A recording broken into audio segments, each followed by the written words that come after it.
Benson, and I'm an associate professor of Africana Studies and Latin American Studies. I'm also the chair of Africana Studies here at Davidson College. It is my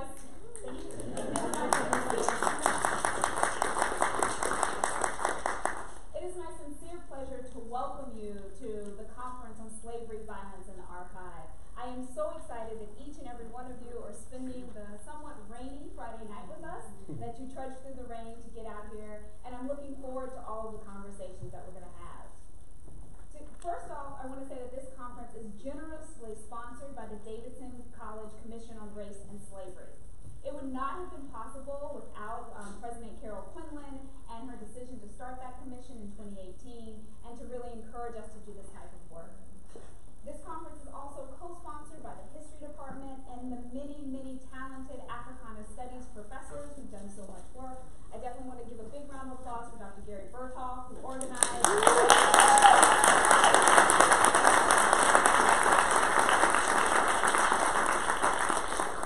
our Africana Studies staff, Meg Sawicki. She's not in here, she's constantly running around, but she's amazing. She made all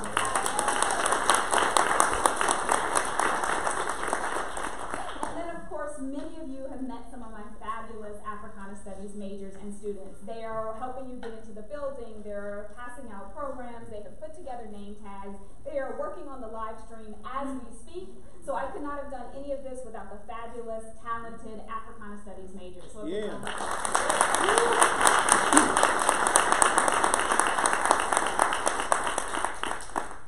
Now, the Davidson College Commission on Race and Slavery, which was called by President Carol Quinlan in 2018, is tasked with, quote, assisting the college community in building a comprehensive understanding of the college's own history, which is intertwined with the institution and legacies of slavery and the lives of enslaved people. Consequently, the commission has met and has been encouraging scholarship, research, courses, and events like this one to facilitate the Davidson community having a reckoning with its past. The Africana Studies Department, which is hosting this conference, is involved in this work because so much of the research and the teaching that we do in the department is about unsilencing the past and offering counter-narratives to the way that stories about Black people have been told. Africana Studies is a department that is built on 3 tenets. Many of you have heard me talk about this before, but I always want all of our audience members to know exactly what Africana Studies is when you leave any event, right? So Africana Studies at Davidson is built on 3 tenets. 1, interdisciplinarity. This is the understanding that we cannot study the experiences of people of African descent from only one lens. We have to look at that through history, politics, economics, literature, culture, music, arts, so on and so forth. It is an interdisciplinary study to understand the whole grasp of the Black experience. Africana Studies at Davidson is also transnational. That means that when we think about studying the Black experiences, we're thinking both about studying those experiences in the United States, but also globally, in Latin America, in continental Africa, in Europe, in Canada, in Asia, throughout. We're thinking about both the movement of people of African descent, but also the movement of ideas and ideologies about Blackness. So we're certainly transnational. And the third thing is that we're intersectional. That means that we're definitely going to have a strong commitment to Black feminism, to queer of color studies, with the understanding that there's no way that we can only study a heteronormative understanding of the Black experience. So when I think about Africana Studies at Davidson, I think about something that's interdisciplinary, transnational, and intersectional. But the other thing that's really important about Africana Studies everywhere is that the field came out of the 1960s and 70s civil rights movement and unrest, and that means there's a strong commitment to community activism. That means that when we understand the research and the scholarship that we're doing, we imagine that scholarship as changing the world for the better, as doing things to liberate and emancipate Black people globally, and that we're always going to be committed to that. That is one of the places where the Commission on Race and Slavery and the Africana Studies Department merge and come together. As many of my students know, I often begin my classes with the book Silencing the Past, Power in the Production of History, written by Haitian historian and intellectual Michel Roth-Trouillot. And I wanted to read a short excerpt to you today to really sort of frame what we're thinking about for this conference this weekend. This book is about history and power. It deals with the many ways in which the production of historical narratives involves the uneven contribution of competing groups and individuals who have unequal access to the means of production. The forces I will expose are less visible than gunfire, class property, or political crusades. But I want to argue that they are no less powerful. I also want to reject both the naive proposition that we are prisoners of our past and the suggestion that history is whatever we make it. History is the fruit of power, but power itself is never so transparent that its analysis becomes superfluous. The ultimate mark of power may be its invisibility. The ultimate challenge, then, the exposition of its roots. One of the things that we will be doing at this conference is that we will be unearthing the way that power has constructed historical archives about enslaved people and slavery and the history of race and racism. We will be working to unsilence the past. I'm charging each and every person who's come to the conference to take copious notes, reach out and talk and interact with the scholars that we have invited to campus, because we want you to think about how we can use all the knowledge that will be generated this weekend to develop a way of unsilencing the past about race, slavery, and enslaved persons here at Davidson College. I have one technology update.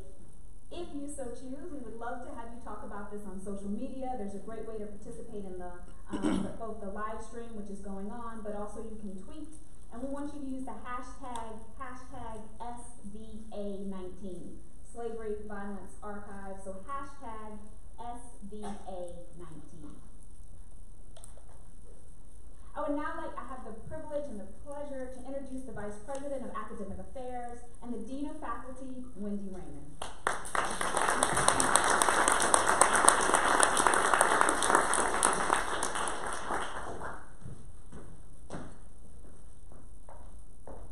It is wonderful to add my welcome to Dr. Spence Benson's welcome to all of you who are here, and particularly to our 8 scholars who have joined us here in Davidson, North Carolina. Thank you so much for making the trek, and we all really look forward to this weekend of investigation, of incredible learning on our part, of what I expect to be incredible teaching on your part, and the sharing of the investments that you have made for so many years in these endeavors so that we can understand better slavery, violence, and the archive.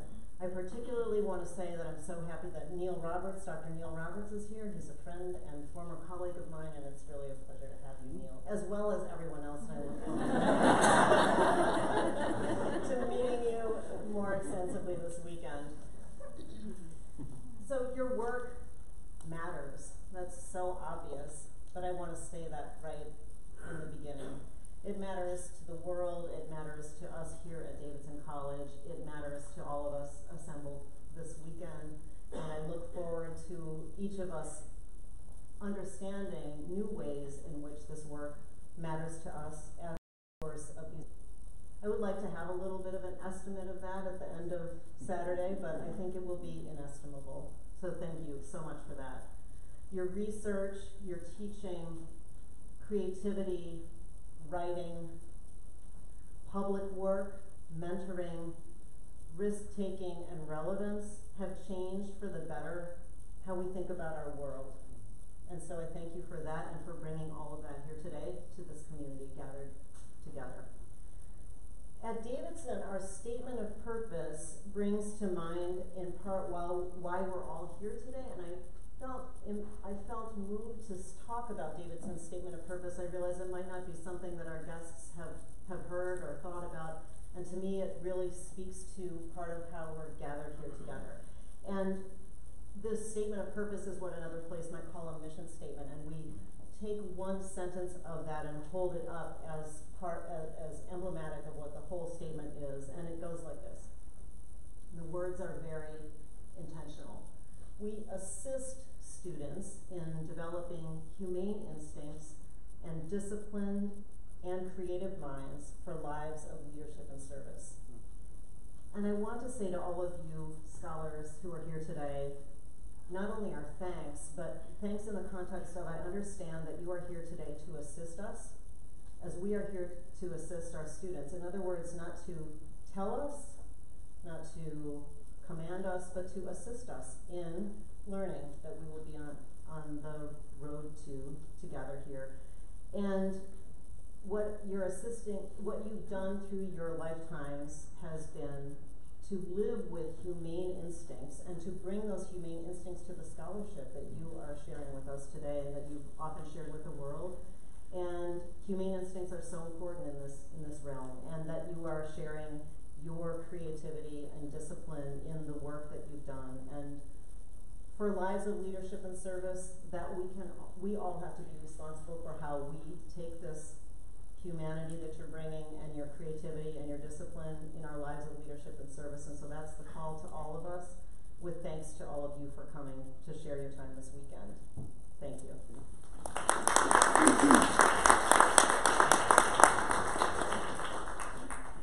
So I'm excited to be moderating the first panel, and the way the panel will work is each panelist will speak for about 15 minutes, and then I will do introductions of the panelists right before. And then after that, we'll have about 30 minutes for question and answer. And we'll be taking questions both from the audience, but also from the Twitter thing.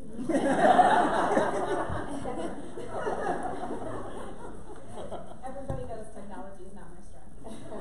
So our first panelist, I'm delighted to welcome Dr. Etta Fils-Black, an associate professor of history at Carnegie Mellon University.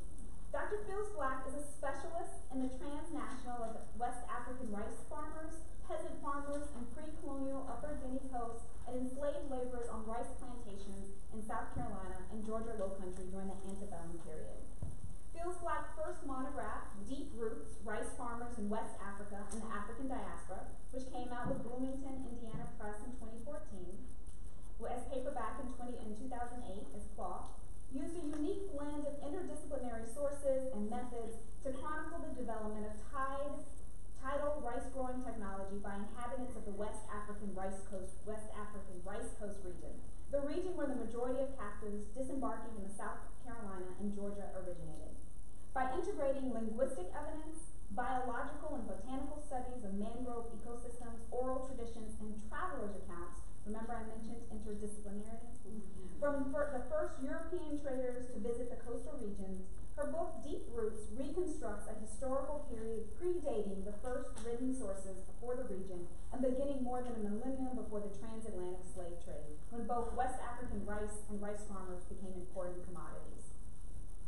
Fils-Black also co-authored Rice Global Networks and New Histories, which came out in 2015, and which was awarded the Choice Outstanding Academic title for 2015. Her research has been funded by a variety of grants and fellowships, including the Woodrow Wilson, the Ford, the Annenberg, the Mellon Foundations, as well as the Fulbright Hays. And she's currently researching and writing a project, a second monograph, tentatively titled Combee, Harriet Tubman, the Combahee River Raid, and the Civil War transformations along the Gullah Geechee. So we're really excited to have Dr. Fils-Black, and she will present a paper today titled Unburied, Unmourned, and Unmarked, the Requiem for Rice.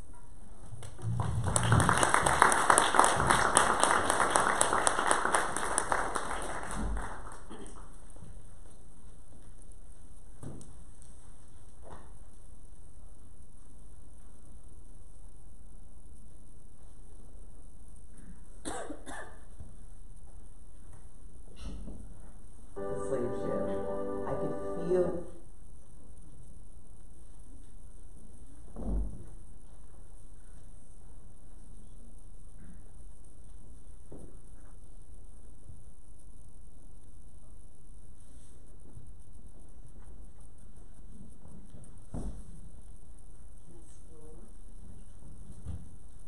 we're having a moment.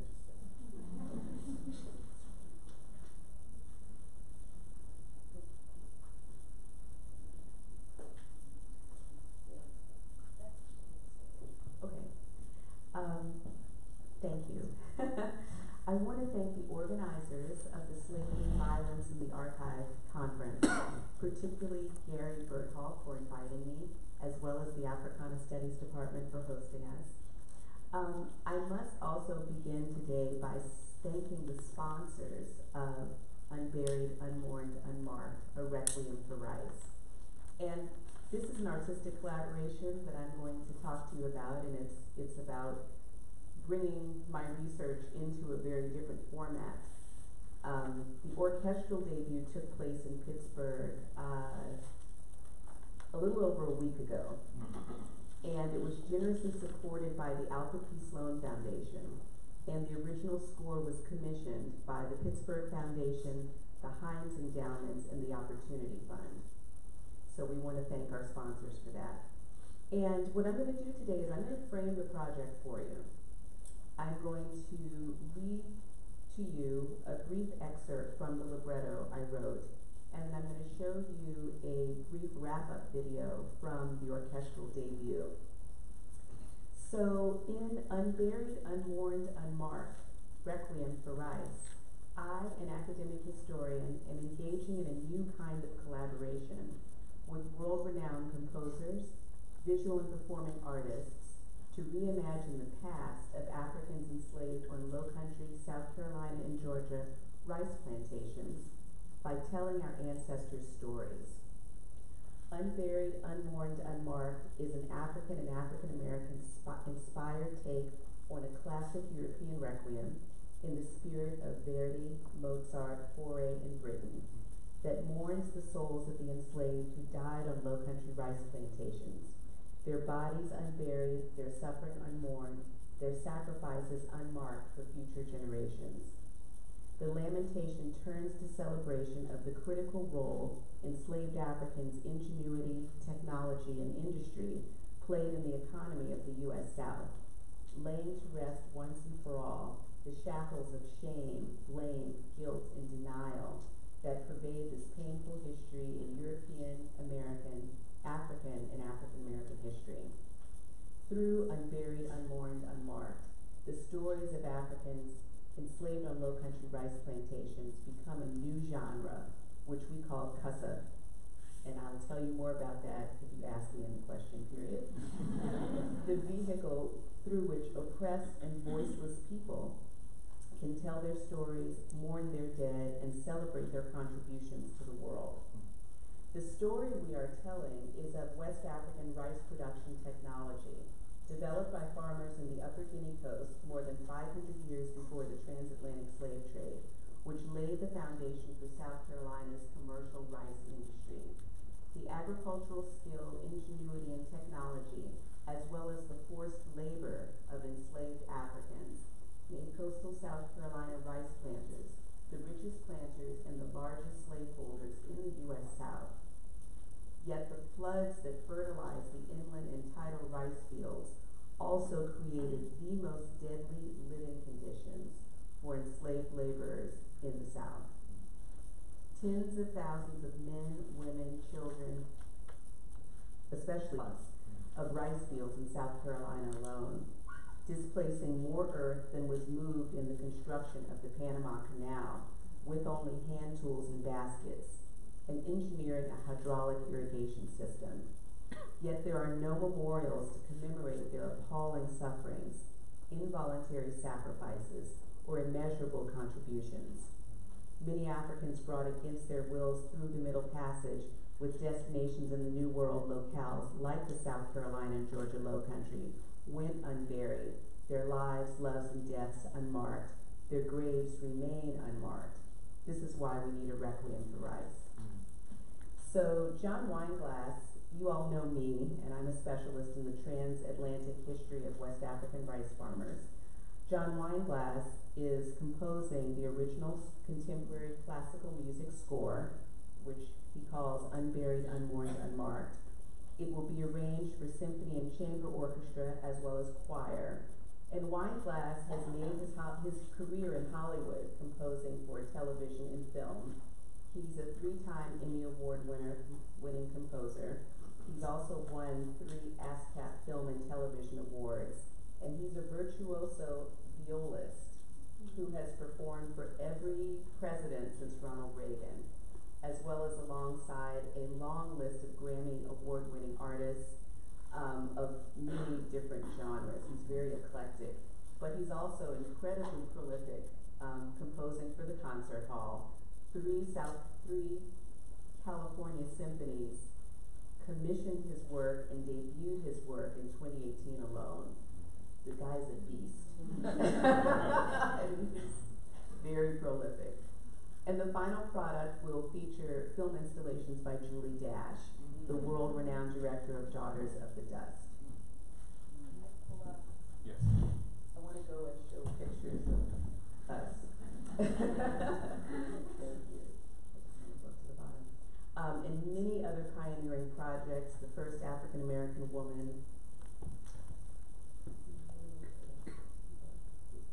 There we go. Okay, there's John. And I. And many other pioneering projects. The first African American woman whose film had a major studio release and won a Sundance Award. In the final product, Julie's film installations will be shown in performance to give a total immersion experience with John's music and my libretto to really immerse the audience in the rice fields and in enslavement. The orchestral debut of Unburied, Unmourned, Unmarked was presented by the Color of Music Festival Orchestra, which is based in Charleston, and this is an annual Black classical music festival. The orchestra is composed of musicians of African descent from all over the world, and we were able to bring them into Pittsburgh to debut the first part of John's work. So our story will upset stereotypes about enslaved laborers acting solely as brute laborers by highlighting the West African skill and ingenuity used by enslaved Africans and their descendants. By telling our story, an African and African American story, through classical music genre, we will upset stereotypes about the creative expression of which consign people, Africans and people of African descent, to jazz, gospel, and hip-hop music. It really shows that we can do whatever we want. And we can express ourselves through any genre we choose, and we can make it our own. By adapting the Requiem to fit the story of our enslaved African ancestors, the Requiem both highlights the rich history of people of African descent in classical music, but it also challenges traditional notions of African and African American identity. I'm going to skip a little bit because I want to tell you about the libretto I wrote, which is the text on which the entire project is based, and the libretto is based on primary sources that I've used in my academic research. Accounts that are written by the first Europeans to visit West Africa's Upper Guinea coast and the South Carolina and Georgia Low Country, WPA interviews of formerly enslaved people and their children, journals and slave lists from Low Country rice plantations. The slave traders, slave holders, and WPA interviewers had very different intentions when they recorded the accounts. Products of their times, most assumed that Africans, enslaved people, and free people they observed were different from and inferior to themselves, brute laborers at best and non-human at worst. And I analyzed the documents, made them testify against the authors and the institution of enslavement itself, and bear witness to the humanity, labor, skill, and suffering of blacks engaged in rice production, commercial rice production in the Low Country. I also drew on scientific data. I work with a group of scientists in South Carolina who have produced the only map of South Carolina rice fields, and they're planning to expand this map for the entire Low Country. And they're based at Clemson University, Folkland Management, and Nemours Wildlife Foundation in South Carolina. And then I used my artistic voice to reinterpret the sources so that a broader audience can feel the loss of family, home, culture, and the brutality of enslavement and labor in the rice swamps, and the pain of rape and sexual predation beyond what one would read in a history book. The libretto is designed to educate the audience about the labor, skill, and occupational hazards of growing rice for a commercial economy, enslavement in the Low Country region, the Middle Passage, and West African cultures and traditions from rice-growing societies in the Upper Guinea coast. The entire libretto is structured around the rice agricultural cycle. Each movement elucidates the work enslaved Africans performed in the rice fields and the dangers they encountered. Each movement begins in the Low Country, harkens forward and backward to African culture and moments in American history, and connects these temporal shifts to field work and enslaved laborers' skill and technology in the rice fields.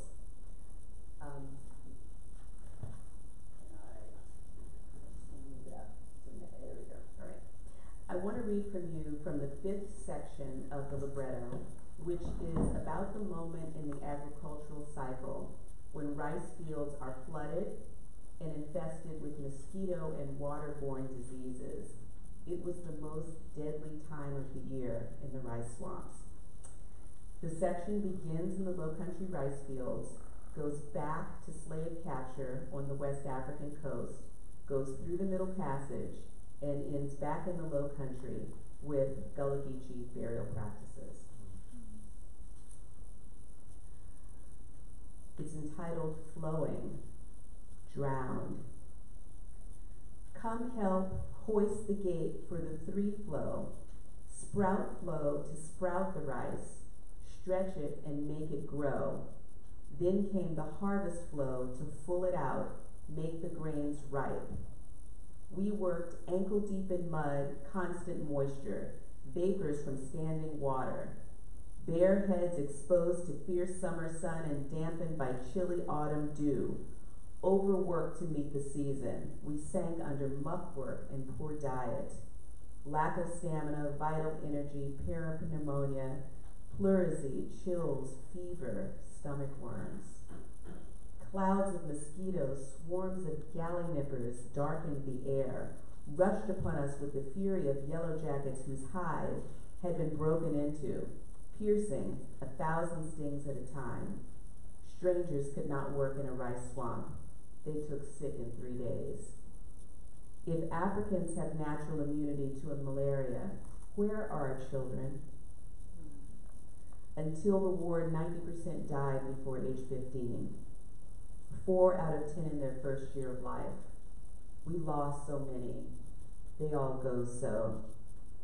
Should have buried each child with a small bow and several arrows, a little bag of parched meal, a miniature canoe, and a little stick with an iron nail sharpened and fastened to an end. Should have covered their little bodies with a piece of white muslin, painted the shroud with figures in blue and red.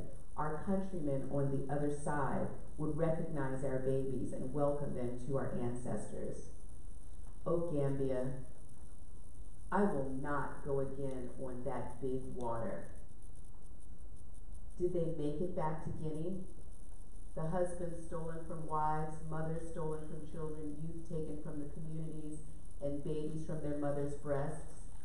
Babies' heads broken against trees, elders abandoned to die, women too pregnant to make the passage over land tied to trees, carried off by strangers and taken to wife far from home.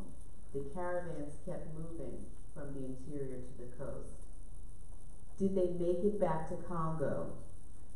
Those who saw the water's edge and jumped, refusing to board the slaving vessels. Black bodies stiff as boards before they broke the water's surface. Some who could swim held their breath, inhaled and filled their lungs with water. Others refused to eat, refused to be lashed, took sulk and succumbed to melancholy and catatonia, flew back to Africa, back to the land of our ancestors. Did they make it back home? Those who would sell for little at auction, but whose torture taught others not to cry out, not to refuse, not to rebel. Slave ship captain mercilessly flogged an infant, had its feet put in scalding water until the skin and nails peeled off, all because the child refused its mother's breast. He tied a mango tree branch around the baby's neck by a string and dropped the child and the weight out of his hands. Damn you, I will make you eat, or I will be the death of you. And he was. Then he made me heave my baby's body overboard to be devoured by the school of sharks that always trailed slave ships anticipating such a feast. The death of our children was the death of our spirits, our will and our hopes to ever see our homes or our loved ones again. 10.5 million captives arrived in the New World. Only the most highly valued survived. It is unnatural for the old to bury the young, for our ancestors to remain unburied, unmourned, unmarked. Watery graves have no markers. Too many violent, senseless deaths without proper burial. Our ancestors could not cross Kalunga to the ancestral world. Make the graves north to south, so the spirits will know we drowned in the floods of the Atlantic and low-country rice fields. Pass the babies over the graves, lest their mothers come back to claim them. Plant cedar trees to mark our sacred ancestral resting places. Dark, disturbed, deceased ancestors trouble the waters, trouble the living until we honor our dead. Aset, Yemaya, Mamiwata, take us back to the water, back through the floods, so we find our way to the light.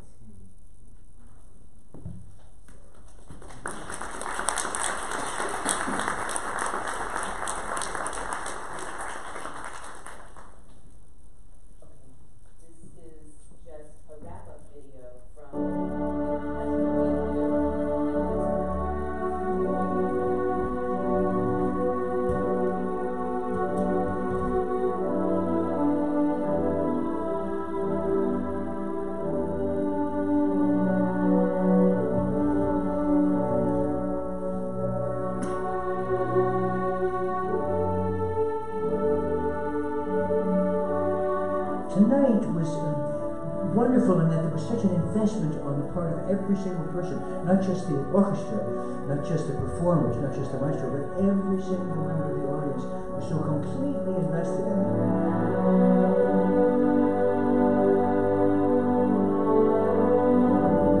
I really was moved to tears. The orchestra has been wonderful to work with, and I'm thrilled that Lee Pringle has invited me to work with this ensemble. We performed to really honor our ancestors and what they were brought here to do unwillingly. We were able to give them the recognition as well as give them the goodbye that they truly deserve. I felt myself, float out of my body almost, and it was wonderful. It was really a wonderful experience.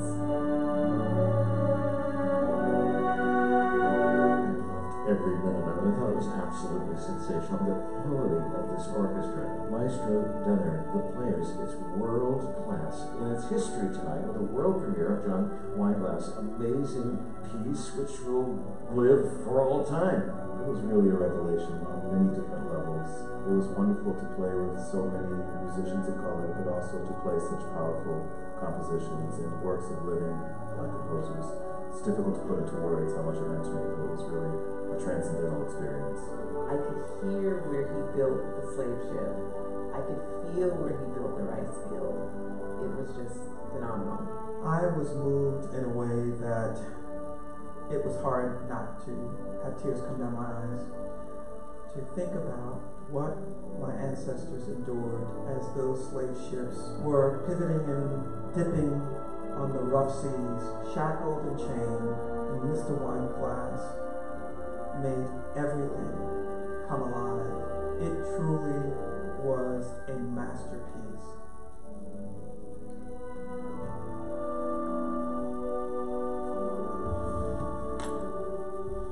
The last thing I'll say is that if you would like to hear the music, it will be broadcast by WQED, which is Pittsburgh's NPR classical music station, 89.3.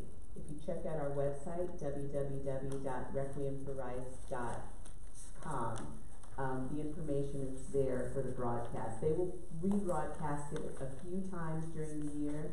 The first one will be on Tuesday, February 26th at 7 p.m. and you can listen online. Thank you. Yeah.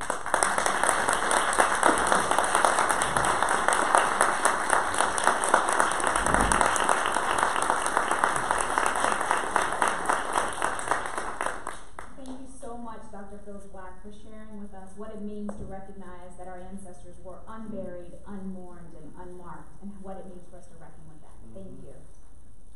Our second panelist this evening is Dr. Matthew D. Morrison. Morrison, who like me is a native of Charlotte, North Carolina, is an assistant professor in the Clive Davis Institute of Recorded Music at NYU and the Tisch Arts School of the Arts. He holds a PhD in musicology from Columbia University, an MA in musicology from the Catholic University of America, and a BA in music from Morehouse College. Dr. Morrison is currently a fellow at the Hutchins Center for African and African American Research at Harvard University. He was a postdoctoral faculty fellow for NYU's Office of the Provost, and he served as adjunct faculty at Vassar College, as well as Dean of Faculty for the W.B. Du Bois Scholars Institute housed at Princeton University. Morrison has been a research fellow with the Modern Moves Research Project at King's College, London, funded by the European Research Council Advanced Grant, and has held fellowships from the American Musicological Society, Mellon Foundation, and the Library of Congress. His published work has also appeared in the Journal of American Musicological Society, Women in Performance, a Journal of Feminist Theory, and the Grove Dictionary of American Music. Right now, in progress is his book project titled Black Sound, Making Race and Popular Music in the United States.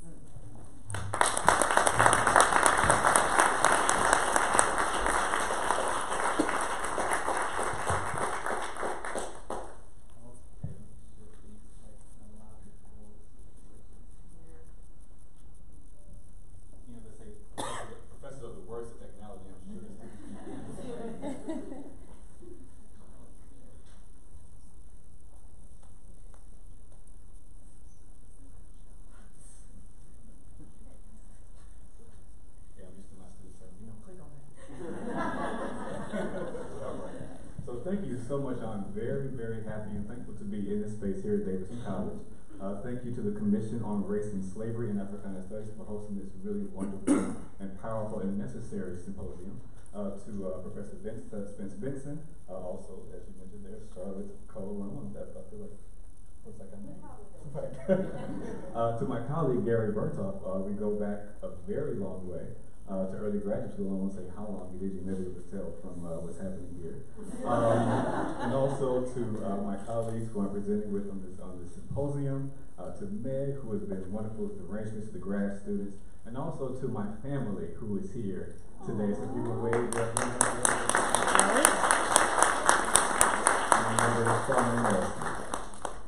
So property, performance, and antebellum blackface minstrelsy. I think it dovetails very well here with Professor Fields Black's presentation. So the bodies and embodied knowledges of Africans in the Western world have been exploited as a source of economic, political, and cultural capital since the beginning of the transatlantic slave trade.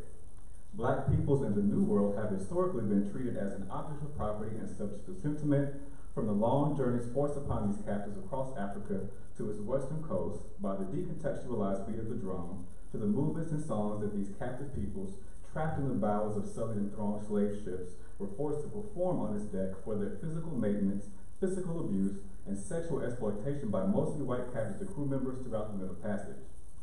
The subjection and exploitation of African Americans as property during slavery was furthered through popular culture via blackface minstrelsy, the first original form of commercial entertainment to develop in the United States.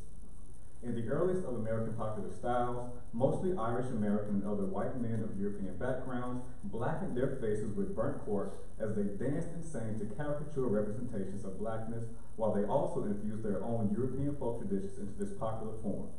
In Fugitive Properties, Stephen A. Best loosely describes how the notion of person as property shifts to less tangible property relations, such as performance, as a movement from, quote, antebellum ideas of property as tangible parcels with clear boundaries to notions of property as an abstract, intangible, or as it was often put, a mere bundle of rights, end quote. As blackface developed almost 30 years after the invention of the cotton gin, patented in 1794, which led to the great expansion of chattel slavery in the U.S., and before music itself was protected under copyright law in 1831, the entanglement between property and person increased for African Americans under the white gaze and white supremacist rule, marking what Cedric J. Robinson notes as the making of racial capitalism, a system of capital exploitation built upon slavery, violence, imperialism, and genocide. The majority of African Americans in the United States had no structural control over how their bodies, their personhood, or their performance aesthetics were used or exploited for commercial and political gain. Their ability to develop rights to their own intellectual performance property under the law was severely limited, if not non-existent. To quote Best again, slavery provides a particular historical form of ongoing crisis in which persons are treated as things and things as persons, one that lends historical depth and contour to the subordination of personality to property relation. In this brief presentation, I'd like to consider how the rise of blackface minstrelsy is directly connected to how aesthetic, performance, and property relations under racial capitalism developed within the rise of American populism, the Democratic Party, and Jacksonian democracy in the antebellum era. Let me make sure I can do this in these 15 minutes. So in the late 18th and early 19th century, stereotype characters such as the Yankee, the Savage, the Backwoodsman, all of these things are in quotation marks here, and other ethnic-based stage characters were often performed alongside Jim Crow in variety performances, or interspersed between acts of proper theater such as Shakespeare. However, it was the Jim Crow and other associated counterfeit representations of blackness, such as Zip Coon and Lucy Long, and the early American popular theater that began to dominate the popular stage in the 1840s and became the primary conduits through which American popular entertainment was made throughout most of the century. So we are going to experience violence in this presentation, unfortunately, and that violence is blackface, and so we are going to get into that a bit now.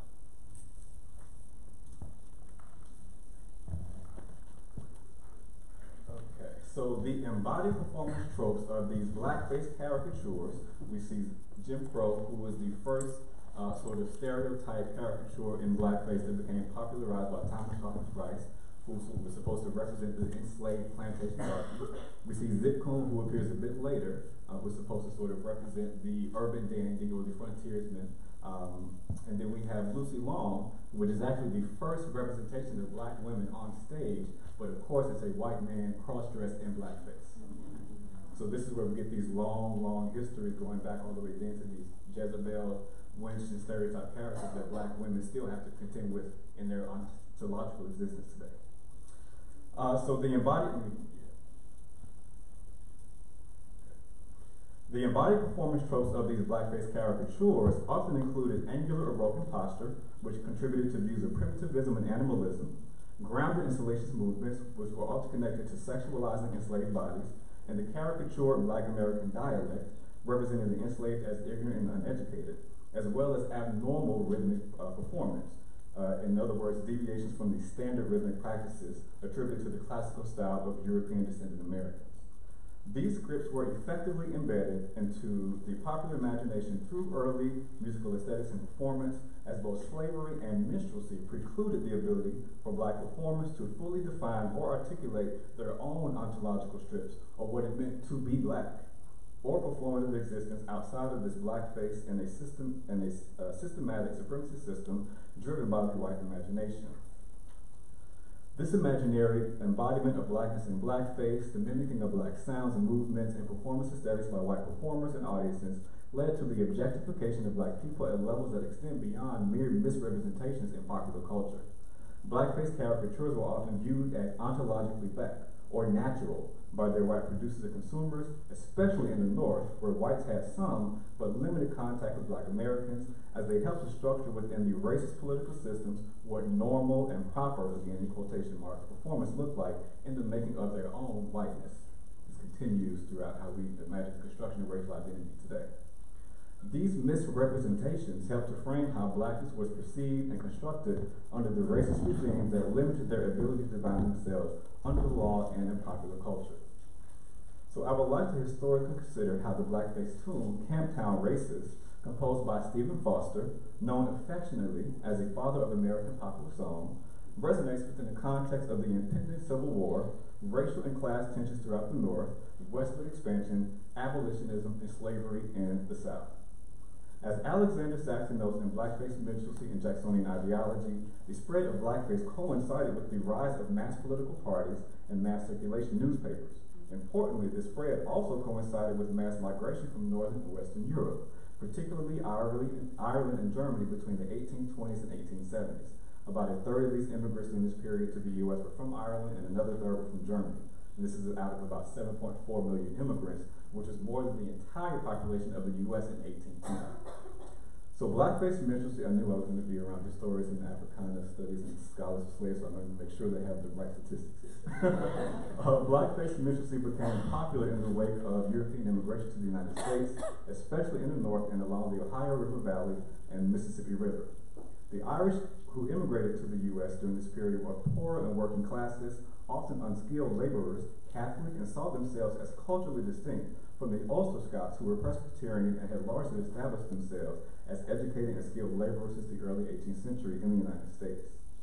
These recent Irish immigrants were also often discriminated against by their white American counterparts, who felt that they were of a lower class and status. It is not ironic, then, that these poorer Irish Americans made their lives in developing urban centers throughout the North and Ohio Valley and tried to assimilate themselves into whiteness against blackness, that they also became the primary progenitors and earliest audience for blackface performance. However, middle and upper class whites, such as Stephen Foster, Dan Emmett, who helped to develop blackface acts into the form that we know as blackface minstrelsy, and E.P. Christie, who helped to solidify minstrelsy as a commercial genre, helped to commercialize the form in music halls, sheet music, and other mediums that laid the foundation for America's first form of American popular entertainment. More violence.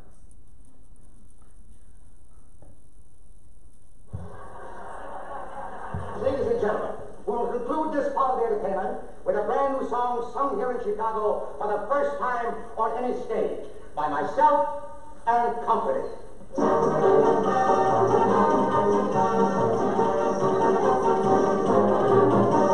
The Camptown ladies sing this song. The Camptown racetrack fireman's song. I come down with my hat caved in. I go back home with a pocket full of tin. Wine to run all night, wine to run all day. I've left my money on the boxing nag. Somebody bet on the bay. The long take filly and a big black horse. They fly the track and they both got a cross. The blind horse sticking in a big mud hole. Okay, y'all, I think we got the point. All right, so this performance is by Al Jolson, Jewish American blackface actor musician who will become the first major film star.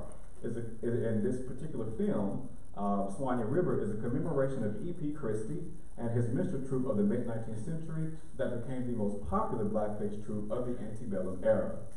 E.P. Christie had direct ties to the Democratic Party, and George Harrington, Christie's protege who took over the troupe, was brother to 3 times Democratic Congressman Benjamin Wood, who later presided over the Democratic-led New York Daily News. And his brother, Fernando, eventually became the mayor of New York. So there's more to say about how we get backwards from Al Jolson in film to early blackface performance and the establishment of popular music, so you can ask questions about that, and also how that impacts going forward. So Camptown Races elicited popularity through the facade of the blackface African American, as it instigated the sound of Americana that helped to tether whiteness to Americans in the public imaginary, particularly in the wake of Manifest Destiny and westward expansion, the genocide of indigenous peoples, and the westward shift of American economic and cultural centers as the California gold rush took hold. Foster's biographers have discussed that he was particularly concerned with refining his compositional skills, as well as making a career as an autonomous composer, which is a rarity for a mid-19th century composer of popular music. While Foster composed using a myriad of styles, it was through the popularity, publication, and performance of his blackface works that he came closest to being a career composer. These works were also an opportunity for Foster to capitalize upon creating, performing, and commemorating whiteness behind the burnt cork mask. Through the publication of works such as Camptown Races and O Susanna, Foster helped to shift white middle and upper class tastes, along with the taste of working class ethnic white audiences who heard his performance in minstrel halls, towards a more clandestine absorption of both stereotyped and actual black performance practices within American popular music. These popular sounds and performances permeated the sonic fabric of the nation and directly impacted civic and societal developments during the Civil War era. According to John Cruz, slavery, fate, and the future of social relations evaporate through a process that he names disengaged engagement, which is a process of celebrating or mimicking black aesthetics while disengaging from black people and black politics. We often see that again occur much today. It is these more sympathetic disengaged engagement with blackness because prior to this, blackface minstrelsy really took a really intense caricaturist form, and so Stephen Foster was seen as bringing a more genteel treatment to blackface songs to make them more popular to middle and upper class audiences. So sympathetic is also in quotes. Everything's in quotes here. Disengaged engagements with blackness that paradoxically create the scripting and erasure of blackness and blackface. In the case of Foster, however, the degrading blackface mask of live minstrel performances might have been one aspect that impacts the reception of his work, while the commemoration and construction of whiteness within his sentimental and mature compositional style in popular music is another. This, however, does not remove the significant impact that Foster's compositions had upon the development and dissemination of mid-century blackface minstrelsy, as well as the derisive, racialized scripts that became attached to the African-American individual through the stereotyped and stylized performances. It does contribute to the ways in which we might consider how whiteness commemorated within the history of popular performance at the expense and erasure of others. Okay. So during all of these performances, blacks in America were largely held in captivity through chattel slavery in the southern states and denied access to most theaters of popular entertainment, as well as control over aesthetic properties that were either imagined and placed upon them or drawn directly from their culture creations, or what I refer to as intellectual performance property. Although there were some free blacks throughout the nation, black people by the Constitution were not deemed citizens and therefore had little to no rights over their own bodies, no relationship to intellectual property rights, nor how they became to be represented on the popular stage. I do have an example here of ones who did, but I can come to that in the Q&A if you have questions. Anti-blackness, whether intended or unintended, is at the root of blackface performance. Blackface performers were producers of an aesthetic and material discourse grounded in racist ideologies that developed from enslavement of black Americans and created systems that imposed nothingness onto blackness as a laboring human body, as they simultaneously mapped superiority onto a constructed whiteness in performance. The conditionality of black being and black existence were shaped by the rise of Jacksonian common man democracy and ideologies during the antebellum era leading up to the Civil War, championed by the nation's 7th president, President Andrew Jackson, who was an ardent supporter of slavery, who functioned as an absolute ruler of his party's administration, who did not refer to Congress or hesitate to use his presidential veto. Does this sound familiar to anyone? So he was the poster child turned poster president of the Populist Democratic Party. He defeated the British at the Battle of New Orleans after the War of 1812 and 1815, so he became like the paragon of the American war hero of these folks. And so he and his anti-Jeffersonian Democrats were made mostly of working and lower class white males and their families, striving to be a part of a system of whiteness and plantation owners as well. Importantly, many, if not most, of the antebellum blackface producers and performers were directly affiliated with this political party, and many contemporary political themes at the time were burlesqued on the minstrel stage. As blackface developed and mass entertainment, blackface and mass entertainment developed, however, both Republicans and Democrats participated and revealed in this form that dominated American popular entertainment for over a century. There's more information and just receipts on all of them that are connected to the Democratic Party. So I will close here. Saidiya Hartman's formulation of terror and enjoyment in scenes of suggestion is central to how I negotiate the relationship between person as property and aesthetic performance properties. As she notes, this economy of enjoyment is interrogated through a consideration of the dynamics of possession and close scrutiny of the object of property and its uses. So the aesthetic and property conditions of blackface shifted over the course of the 19th century, throughout the 20th, and into today. While it began primarily with Anglo and Irish folk tunes subsumed into counterfeit and exaggerated renditions of black performativity, black sound, one word, capital B, what I define as a sonic and embodied legacy of blackface minstrelsy as the basis of all American popular entertainment, culture, and property relations, continued to be shaped by black bodies, rhythms, and sounds that will often decoupled from their rightful black authorship, while the nation's modern popular music industry, or the music industrial complex as I also call it, was founded directly out of the limiting conditions of blackface performance and slavery through their commodification by mostly white actors. Importantly, through ventriloquizing real and imagined black aesthetics in the popular sphere, it enables whites to promote, propagandize, and politicize notions of white supremacy through popular performance and thereby capitalize on the commercialization of black sound, black people, and their rights to intellectual performance property. Black performance practices through Black sound and out of blackface became absorbed into popular entertainment, which helped to define and liberate imagined visions of whiteness and the polarization of its racialized construction against Black aesthetics and actual Black people under a racist, capitalist, and political regimes. Thank you.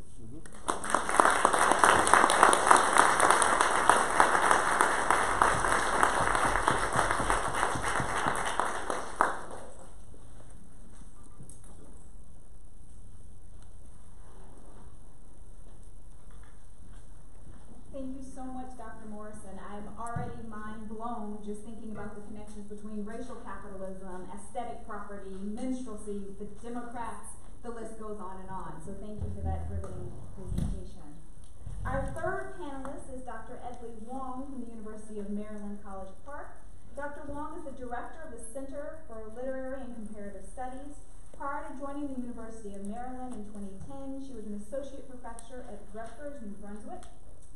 She is the author of Racial Reconstruction, Black Inclusion, Chinese Exclusion, and the Fictions of Citizenship from NYU Press 2015, and Neither Fugitive Nor Free, Atlantic Slavery, Freedom Suites, and the Legal Culture of Travel, NYU Press 2009. Her work has also appeared in a variety of journals, including Social Text, American Literary History, American Literature, African American Review, Victorian Literature, Culture, and Prose Studies, as well as anthologies including The Haitian Revolution in the early the United States, Rutledge Research Companion to Law and Humanities in the 19th Century America, and the Oxford History of the Novel in English. She has received fellowships from the National Endowment for the Humanities and the Mellon Foundation, and her teaching and research interests include 19th century American, African American, and Asian American literatures, law and literature, the Black Atlantic, critical race studies, and gender studies. This evening, Dr. Wong will present a paper titled Slavery in the Archive of Asian Indenture.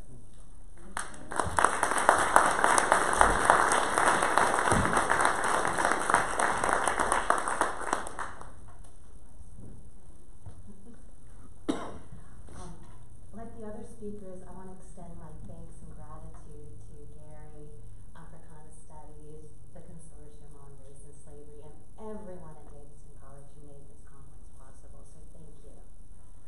So, I may have to do this since I'm very short. In 2010, I came across a relatively obscure 1889 memoir by Eliza McHatton Ripley, a Confederate wife and mother who fled Louisiana after Union gunboats captured Baton Rouge in May of 1862. Her household settled briefly in northeastern Mexico, where they had surreptitiously removed their slaves.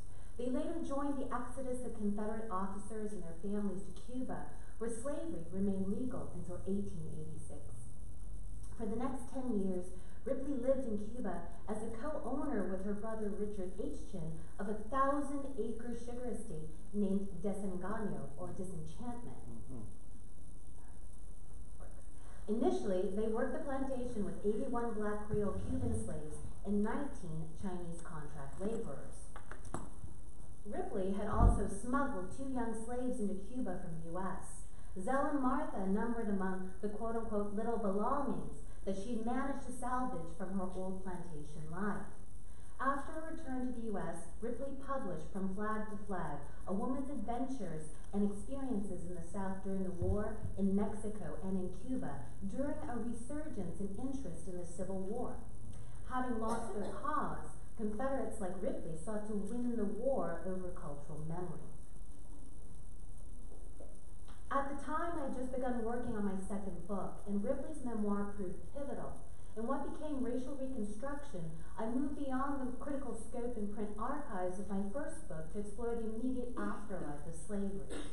In Neither Fugitive Nor Free, I drew on a largely unexplored collection of legal cases, freedom suits, that grew in volume and scope as abolition and emancipation became legislated in the U.S. North and throughout the Atlantic world. This earlier project read the anti-slavery print archive against the grain to reconstruct some of the legal stories and explore what the abolitionist campaign's interpretive frameworks and political imperatives had made illegible. As Saidiya Hartman reminds us, quote, writing the history of the dominated requires not only the interrogation of dominant narratives and the exposure of their contingent and partisan character, but also the reclamation of archival materials for contrary purposes, end quote. My second book begins with the complex race and labor crises that engulfed the Caribbean and the U.S. as slavery came to a halting end. Emancipation ushered a new paradox into American life and thought. It nullified one kind of property relation, the commerce in slaves, to validate the market as a mode of social relations based on the voluntary sale of labor as property. My research into this intellectual problem led me to Ripley's memoir and the Manhattan Family Papers held at the University of Georgia's Hargrett Rare Books and Manuscript Archives. Unlike the reports of other American travelers, including most famously abolitionist Richard Henry Dana, Ripley participated in the colonial slave society that they merely observed. She offers one of the most detailed accounts of African enslavement and Asian indenture from the perspective of an American patron or employer in Cuba.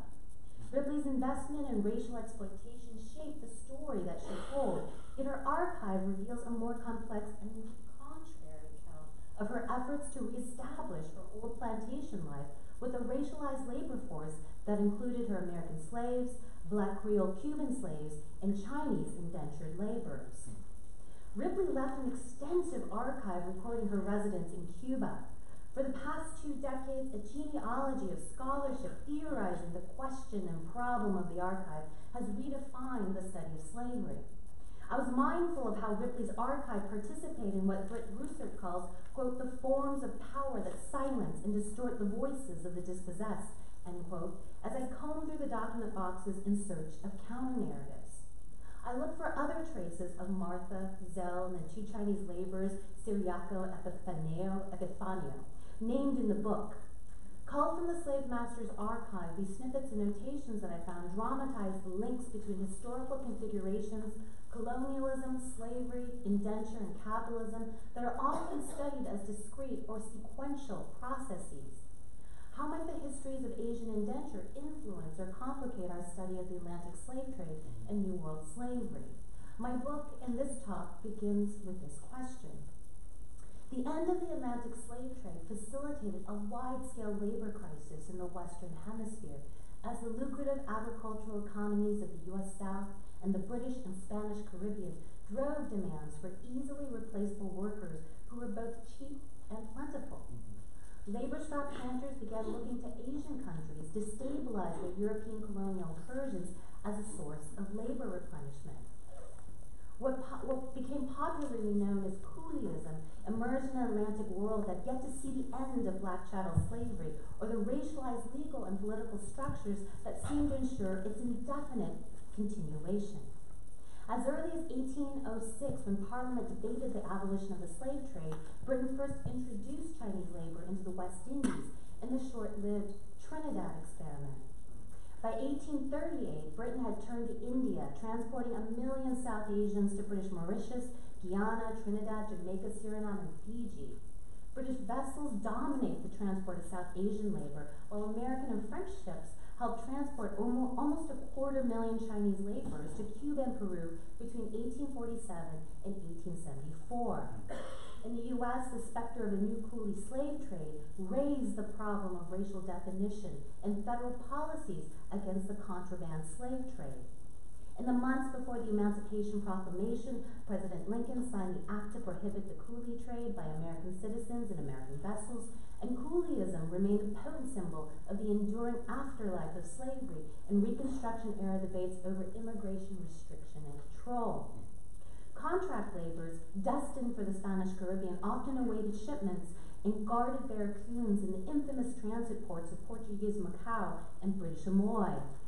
They crossed the Indian and Atlantic Oceans to Cuba and Peru, often in retrofitted slave ships in what was called La Traca Amarilla, or the yellow trade in Spanish. The men who survived the 6-month passage entered a New World plantation regime that remade them into coolies. As Moon Ho Jung argues, quote, coolies were never a people or legal category. Rather, coolies were a conglomeration of racial imaginings that emerged worldwide in the era of slave emancipation, a product of the imaginers rather than the imagined, end quote. Furthermore, Furthermore, the absence of Asian indenture from studies of Atlantic slavery and freedom, as Lisa Lowe suggests, offers us an occasion to inquire into the, quote, politics of knowledge about New World modernity, end quote. Pioneering scholars such as Zhang and Lowe, along with Evan Yu DeHart, Walton Lok Lai, Lisa Young, and Kathleen Lopez, have initiated a critical reorientation towards slavery and indenture, in Lowe's words, as breeded parts of a modernity that spanned Europe, Africa, Asia, and the Americas.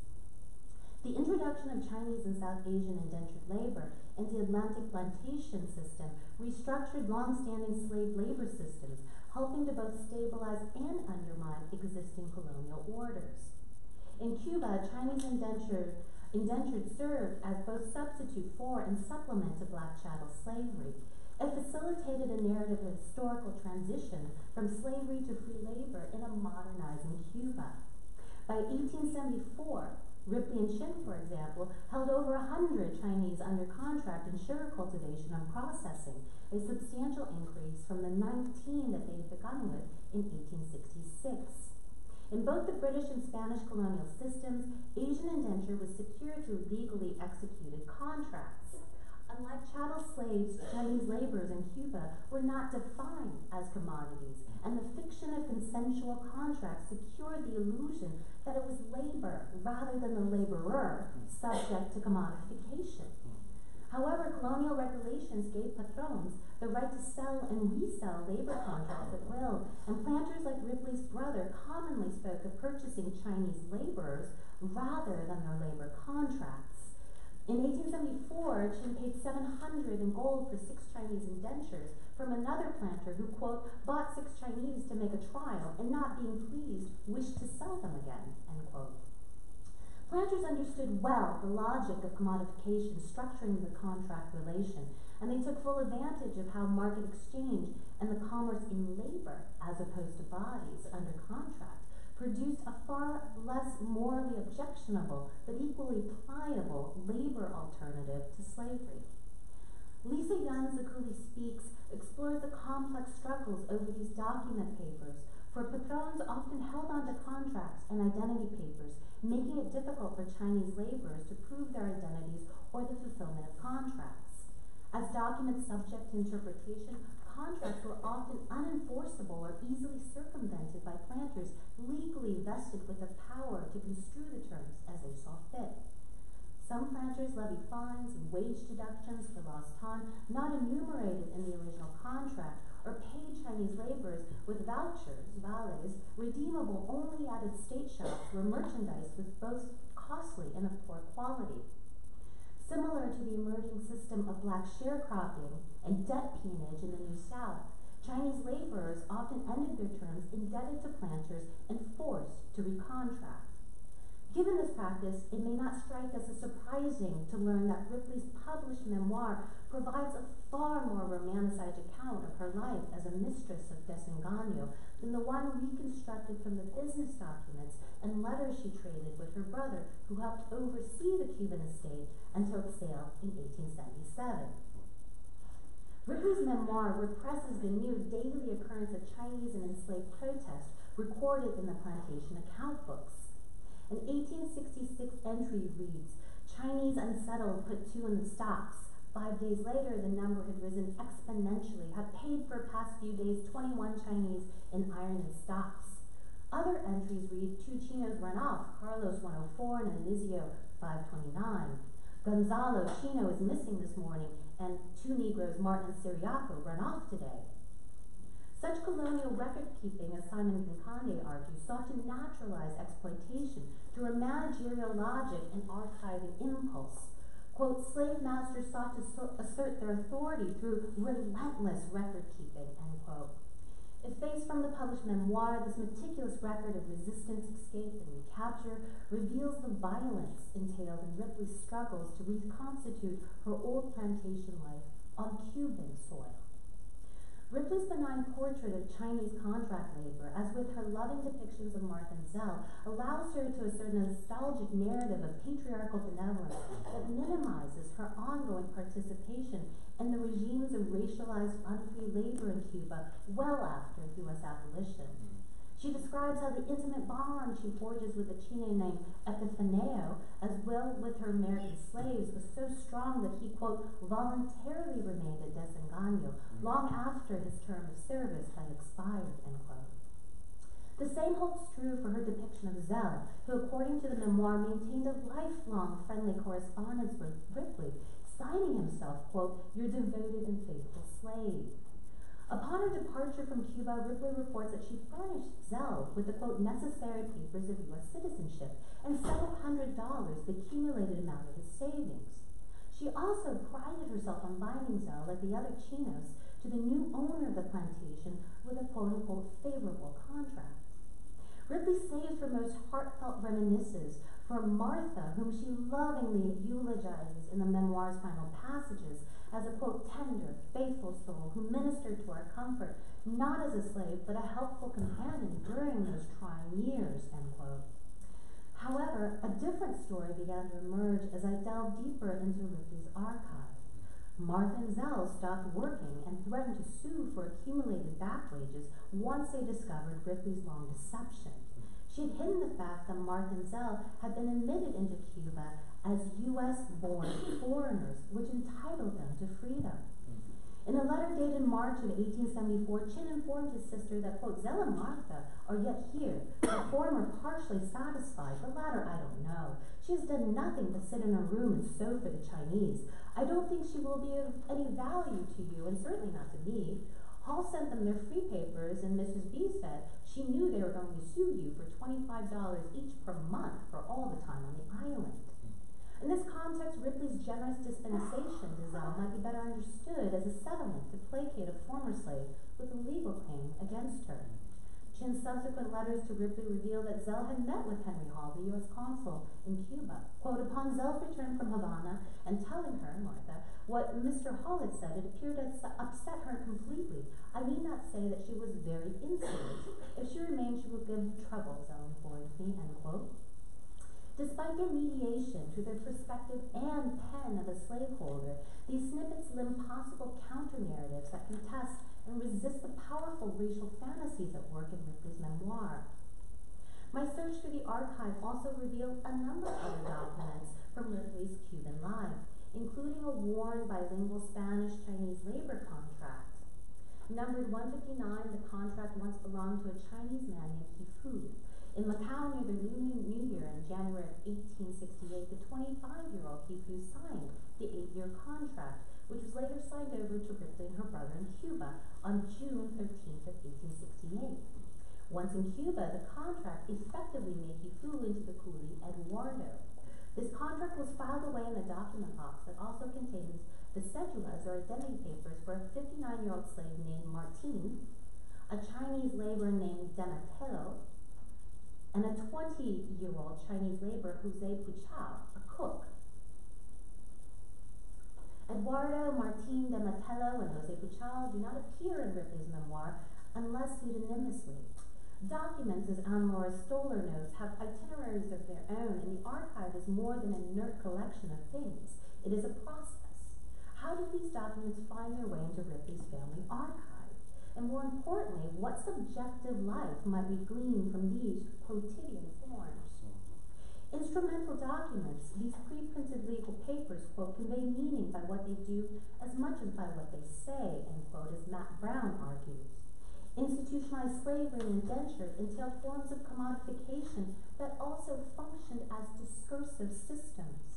As Stephanie Smallwood explains, the power of commodification, quote, resides in language, in discursive forms, ledgers, bills of sale, carefully crafted to define and imagine things in the terms that best facilitate their exchange and circulation, end quote.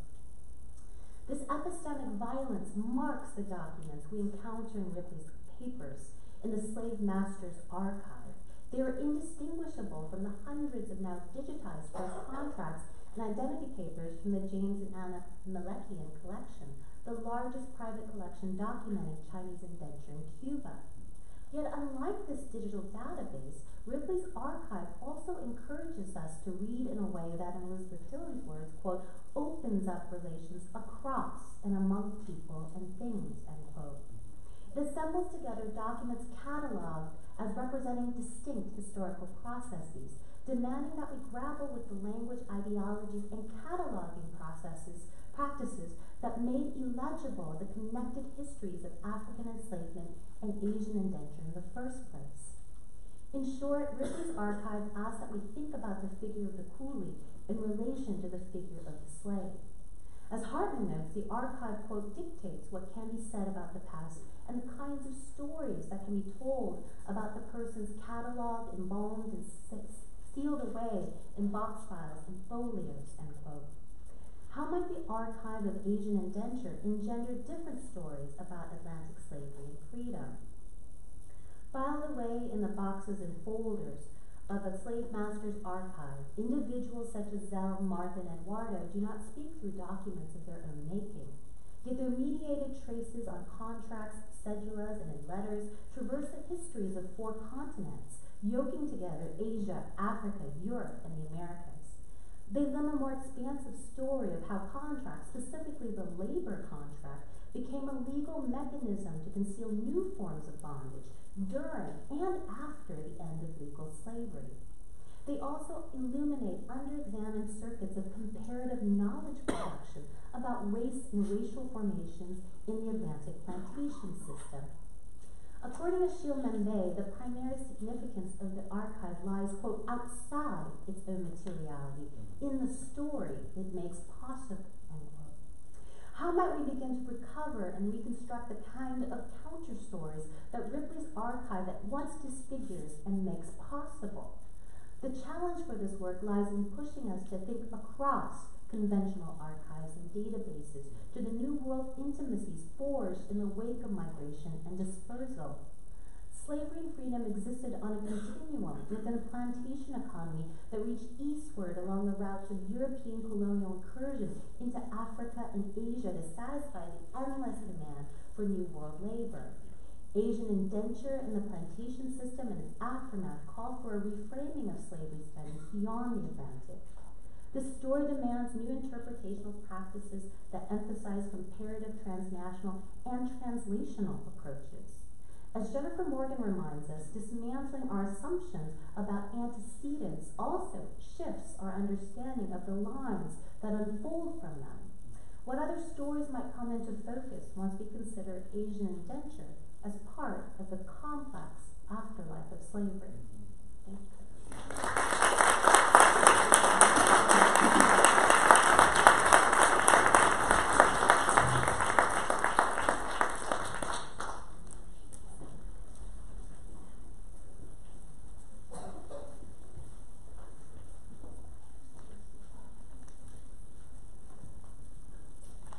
Thank you so much, Dr. Wong. I think this is very important work as we think about what ways we can read across archives and how we break down binaries and talk about Asian studies and Africana studies, and rather put those things in conversation and what that might do for our real understanding of this period. Our last panelist tonight is Dr. Neil Roberts. Dr. Roberts is an associate professor of Africana Studies, Political Theory, and Philosophy of Religion at Williams College. He received his BA in Afro-American Studies and Law and Public Policy from Brown University and his MA and PhD in Political Science from the University of Chicago, with a specialization in political theory. Roberts is a recipient of the fellowships from the Andrew W. Mellon Foundation, Social Science Research Council, the Woodrow Wilson National Foundation, as well as a member of the Caribbean Philosophical Association Board of Directors. His present writings deal with the intersections of the Caribbean, continental, and North American political theory with respect to theorizing the concepts of freedom and agency. Roberts is co-editor of both the CAS Working Papers in Africana Studies series with Ben Vinson and a collection of essays with Jane Anna Gordon on the theme of creolizing Rousseau. And he is the guest editor of Theory and Event Symposium on the Trayvon Martin case. Roberts is also author of the award-winning book Freedom is Marronage from the University of Chicago Press in 2015 and a collaborative work Journeys in Caribbean Thought 2016. His most recent book, A Political Companion to Frederick Douglass 2018 from the University Press of Kentucky. And he's president of the Caribbean, he's currently serving as president of the Caribbean Philosophical Association, and he's also the W. Ford Schuman Faculty Fellow in Democratic Studies. And just a little tidbit to all my Africana Studies students out there, my very first job in Africana Studies was with Dr. Neil Roberts, teaching at Williams College, and we co-taught the Intro to Africana Studies. So we had lots of fun doing that. So it's my sincere pleasure to welcome you.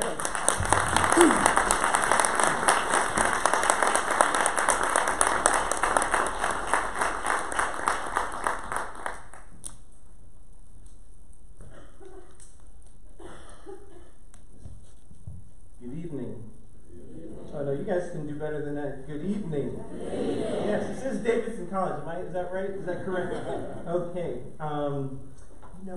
There's something about when you speak last, there's different adjectives, like the last shall be first, the first shall be last. There's different types of formulations what French Fanon talks about in the beginning of the wrench of the earth. And we'll come back to Fanon. But also, I only have one slide. I'm not joking, sorry, there's this, and then there's one slide. That's it. There's no videos, there's no documentaries.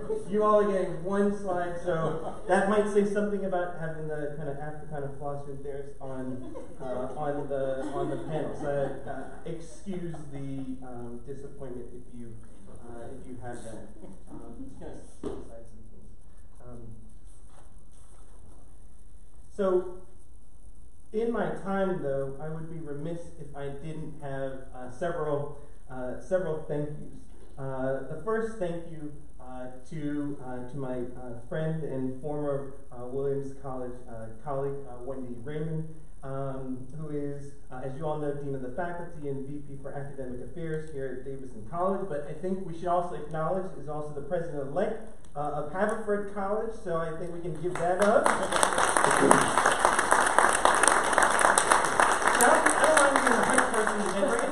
I know it's Friday, it's 6:30. I'm trying to keep people somewhat awake, so we gotta kind of have a little call and response.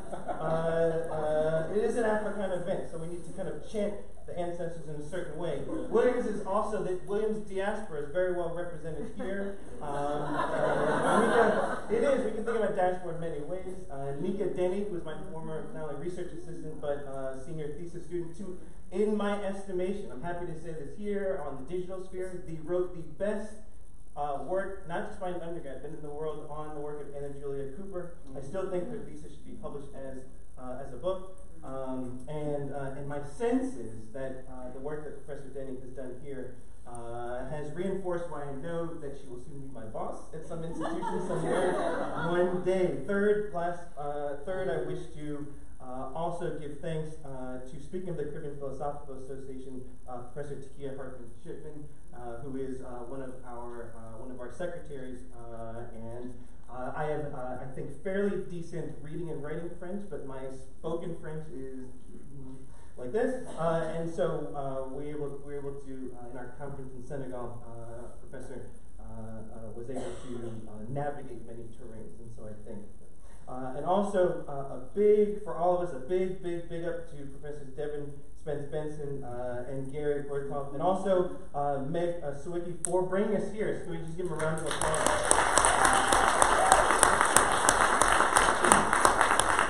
And finally, to thank all of you in person and on the Twitter sphere. I've started to kind of know about that, but also and the panelists. And so I can rest, I feel very confident that if I say this, Professor Spence Benson, how many points am I going to make in my time? Definitely 3 points. I have, that is exactly right. I used to coach and take notes while the other person lectured and vice versa. So I have 3 points. I'm going to stick to it. The first, I wish to describe with you what we mean when we talk about the archive. Second, and perhaps this may be different than many who focus on the issue of silences and access surrounding archives. I want to submit that we actually think through a concept that I've tried to write about called disavowal, and the implications of disavowal for not merely questions of silence, but what does it mean to both consciously acknowledge and reject a particular phenomenon, and not simply something dealing with either the destruction of or the absence of particular materials. And finally, third, I'd like to suggest that we examine the relationship between slavery, freedom, and the archive through the phenomenon that I've written about, and I'll say a little bit about, called marronage, or flight. Because of time, I won't be able to get into violence, though I will say that here, that if we're thinking about violence, particularly in what we may understand in two ways, instrumental violence, means to an end, but also intrinsic violence, that there is a way in which the disavowal of the archives is actually a form of violence itself, and so I'm hoping maybe we can talk about that. And then I should say it because people ask me, I am not an Afro-pessimist. We can talk about what Afro-pessimism is. I'm the antithesis of that. I'm not Saidiya Hartman. I'm not Jared Sexton. I am not Frank Wilson. I am not. I respect their work, and we still should engage with them. But there's actually something to that philosophical difference that will also come up. So there we go. And the last thing regarding Benson is that I had this beginning to talk about Michel Rolph Trio, and then Benson starts the conference and says, well, in silencing the past, right? And so maybe that's a sense in which we have some type of understanding. But I'll repeat it in a different way. The Haitian scholar Michel Rolph Trio, in his powerful 1995 book, Silencing the Past, sought to define our understanding of history and the role of archives, particularly in the wake of the 1791 to 1804 Haitian Revolution.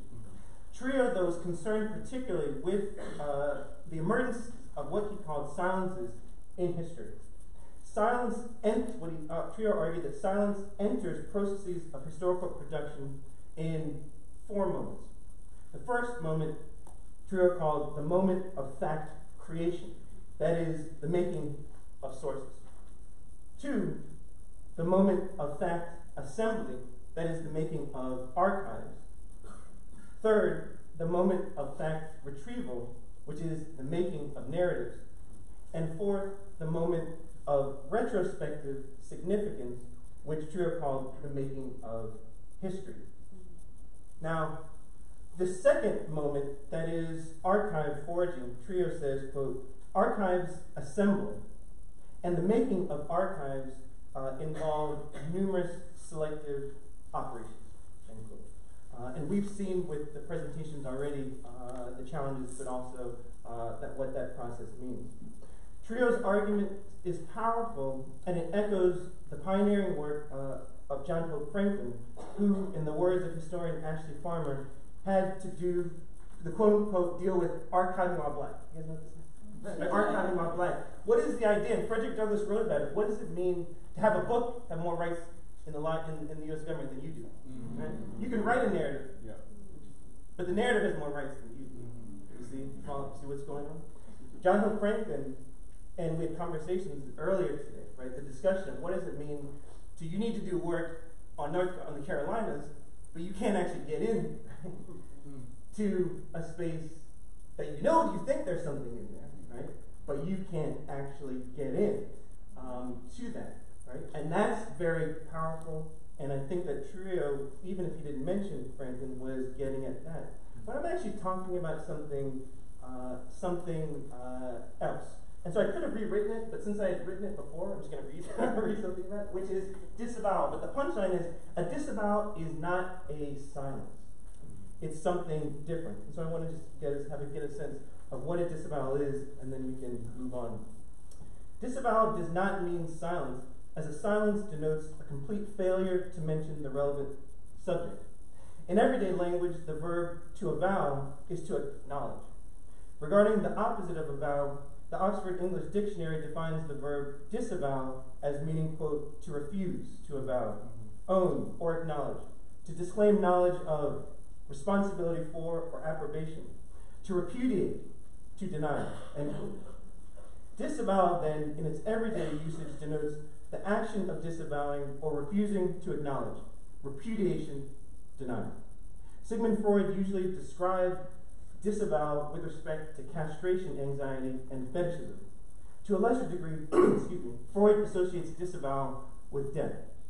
Children, for example, acknowledge the lack of a penis in females, while at the same time repudiating the belief that in fact, at the biological level, or what Iraki Oyewole calls for animals and anafemales, that in fact an individual imagined a female possessing the male sexual organ.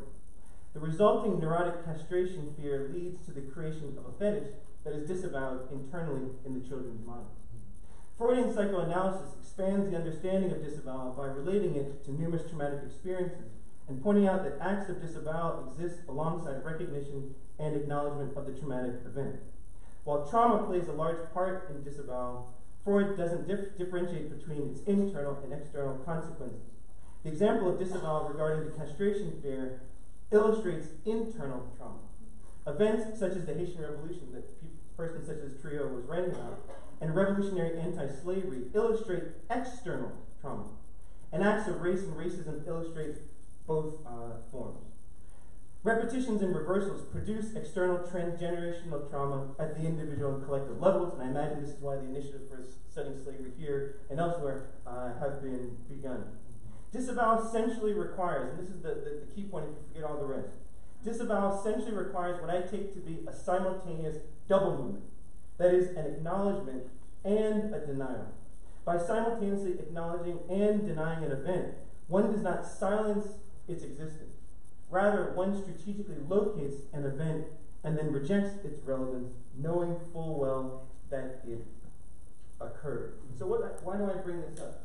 Because if we talk about, even though there's a lot of scholarship on the Haitian Revolution, Trio talks about silences, and oftentimes when he says that, he's actually not using the term the same all the way.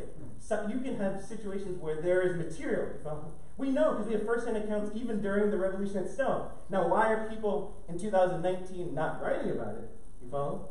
That's very different than we didn't know it existed in the first place. Do you see where this is going? And how I've tried to think about this is also someone who I've tried to engage systematically with the German emigre thinker Hannah Arendt. Hannah Arendt wrote an important book in 1963, the same year that C.L.R. James wrote the second edition of his important book on the Haitian Revolution, The Black Jacobins. And in that book, Arendt studies not the Haitian Revolution, which is not a surprise, but it's a study of the French and American revolutions. I'm going to give you the 101. The 101 version is French Revolution, and violent. American Revolution, good. Bad. French Revolution, American Revolution, good. Oh, by the way, the American Revolution didn't have violence. In Arendt's case, she believed there was a distinction between liberation and what Arendt called the foundation of freedom. Projects of liberation were ones founded in violence, the releasing of one's chains, but Arendt's fear was when you release a group of individuals in chains, then they're going reckless. Right? And that's when in the French Revolution you get the emergence of the guillotine, and the end is history for Arendt. And then in the American Revolution, right, there was not just the Declaration of Independence, there was the Constitutional Convention. There was an idea of having, right, a vision of the society. And a vision of the free world. Oh, and really a lot of slaves. Right? But this is the important point for the story of Arendt. Arendt doesn't not write about slavery on Revolution. If you've not read it, you should read about it.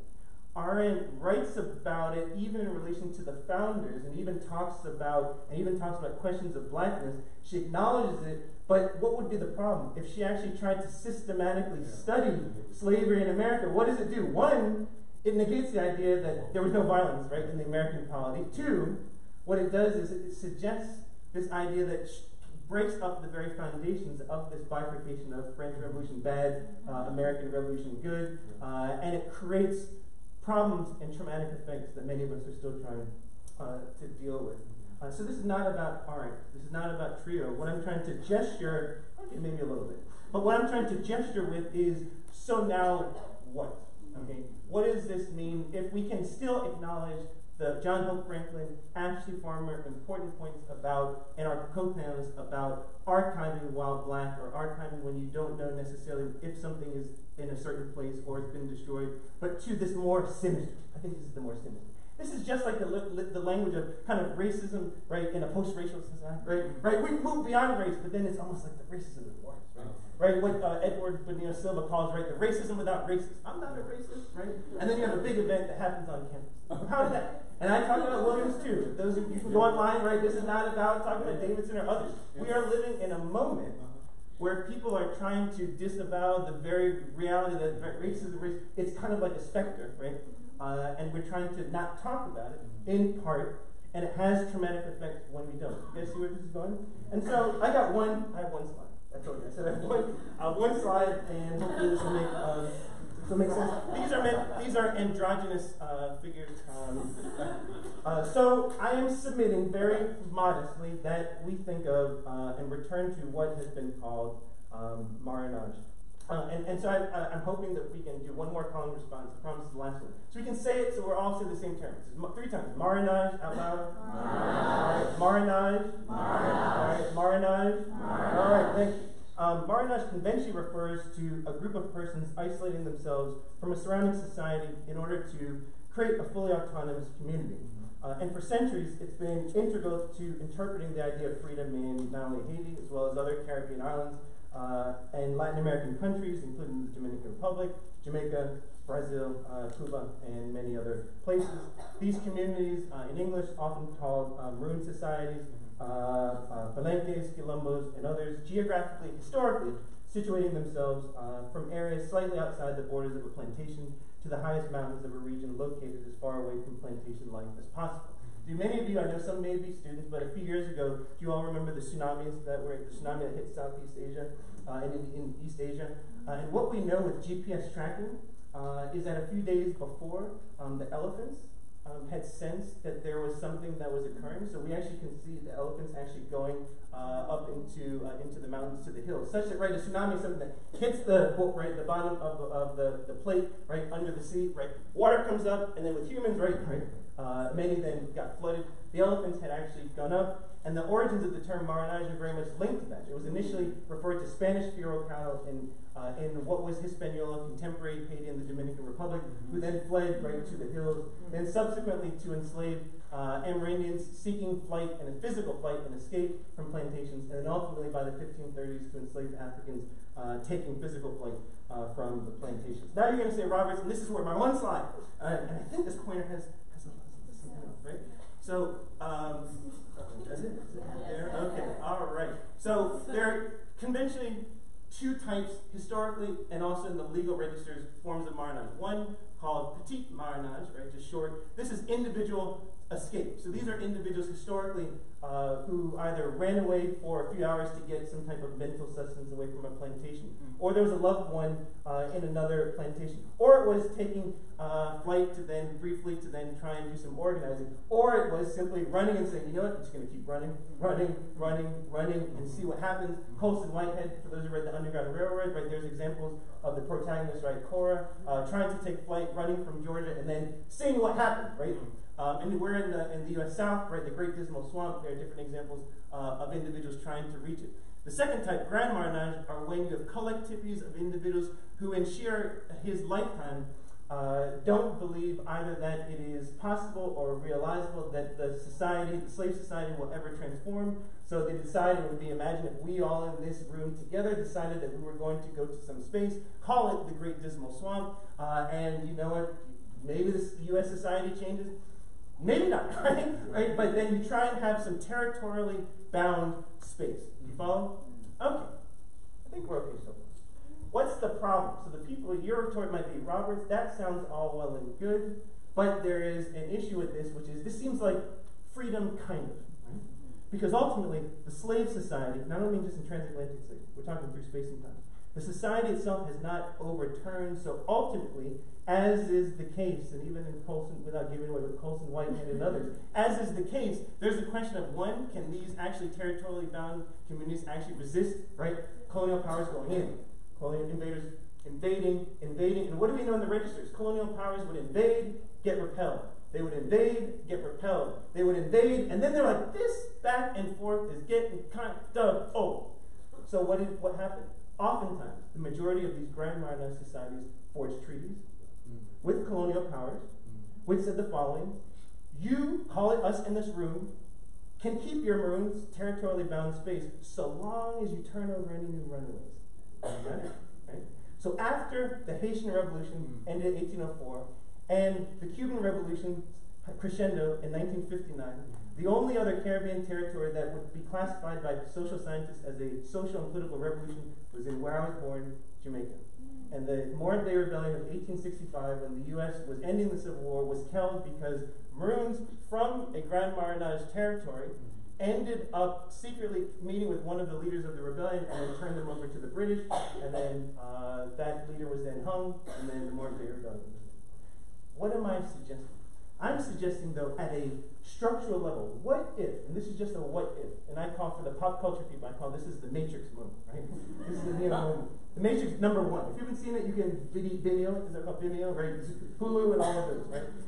What if we considered freedom to be the flight, both physical, psychological, cognitive, metaphysical, all of those, the flight in all of those valences from different forms of enslavement, of which petite and grand marronage can be factored in.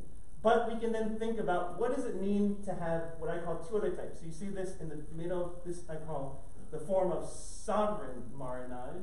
This is the only time you'll ever hear me anywhere call trickle-down anything. I call this trickle-down freedom. Instead of trickle-down economics during the Reagan era, this is trickle-down freedom.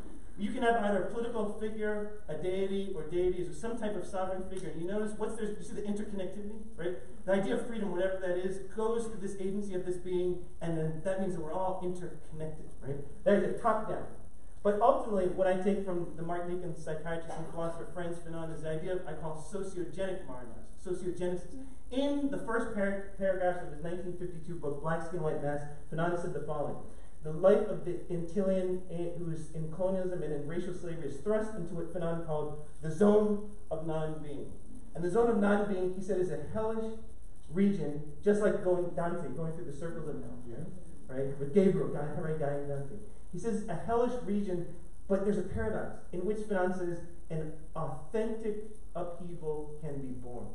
Fanon's argument, just like the Matrix, right? What is the Matrix? The Matrix ends up being the main character, Neo, right? Who has a kind of 9-to-5 job. One minute. Okay, we can make this work. The fundamental idea is, what does it mean if an individual thinks there's something a little wrong with the society, right? And you start to realize, especially when the character Neo eventually has that meeting with, remember Morpheus, right? There's two pills. There's chairs like this, and there's two individuals have a conversation. Final point. And they sit in. We can have this conversation, and then you can take one pill. You take the first pill, and everything that we talked about, just like this whole panel, into thin air. You forget everything. You go back, right, living your life. You take the second pill, all I can handle, all I'm going to tell you, I know this might be hard to talk in these days, post-truth, but is the truth. Right? He says, I want to take the second pill. He takes the second pill, right? The room starts to bend, and all of a sudden his eyes roll back, and the next thing you know, as the viewers, we see someone, and we see these humans, these babies being manufactured right on plantations, right, by machines, right? And then ultimately he ends up going on the ship. Notice the kind of religious undertone, the Nebuchadnezzar, and then he arrives, and then he tries to open his eyes, and then Morpheus, right, with not locks in his neck, but a circle, right, being plugged in, he says, Neo, don't use your eyes because you've never used them before. You've never used them. And I would submit, this is my final point, that many of us are living in, right, the Matrix. Right? We're living in it because of these disavowals and silences. And what I'm submitting is that oftentimes we then need to think about what does it mean to become free for the first time. And final point, I've been saying zero. Right? The final point is not only becoming free, which, whether it's through your different means, can also mean, even if ultimately your social and political order changes, your order, you can then fall out of grace. I have an 11-year-old and a 3-year-old. Ever play Chutes and Ladders? It's a game where you can start at the beginning, and it looks great, and then you're starting all the way, and then it goes over here, and then you do that right before the end. There's what happens. If you get this spot right before the end, there's a thing that takes you all the way back. Do not get as naive to think that even if you've achieved the free life, that you can't go right back down the ladder. Okay? And as the last point is that then, if closing sentences, for us trying to think through the kind of significance of slavery in the archive, right? At Davidson, at Williams, I would argue in the larger, right, body politic, in the Caribbean, in all around the world, it's ultimately going to mean that we're going to have to reconcile with trauma, not as the Rastafari say, to transcend the dread, right? But to actually acknowledge that even amidst our dread condition, right? That is like Fanon in the zone of non-being. That acknowledgement of that trauma, internal, external, actually can provide us, ironically, in difficult times, right? With the fortitude to move on. And that's the only way, or one of the only ways, that we're going to actually really be able to not be free and live free, but to be able to keep moving on in spite of the circumstances we face. Sorry for going a little over. Look forward to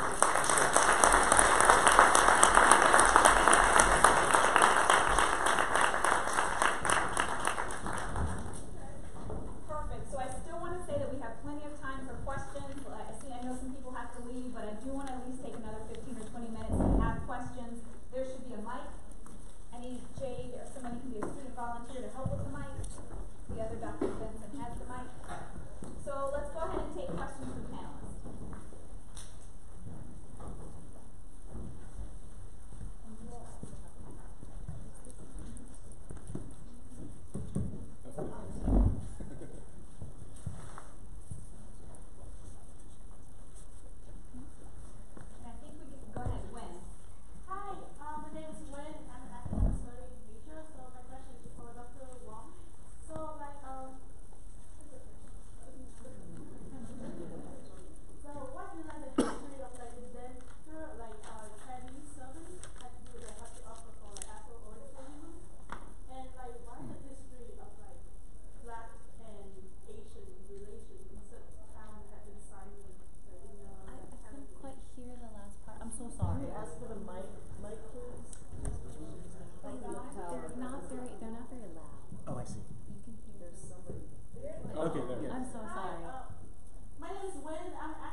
Thank you for that question.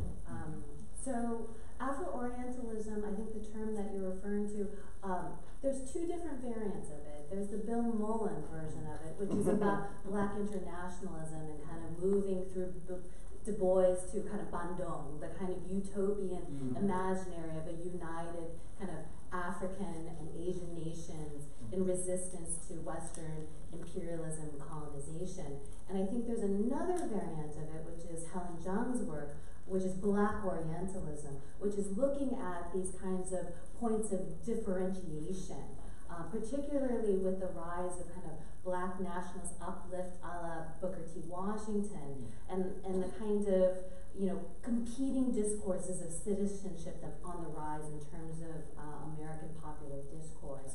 And so I would just unpack that term because there's two very different, I think, intellectual trajectories, and that often are interchangeably used in terms of what Black Orientalism or Afro-Orientalism, whenever it's used in scholarship. So I just wanted to hold those two apart.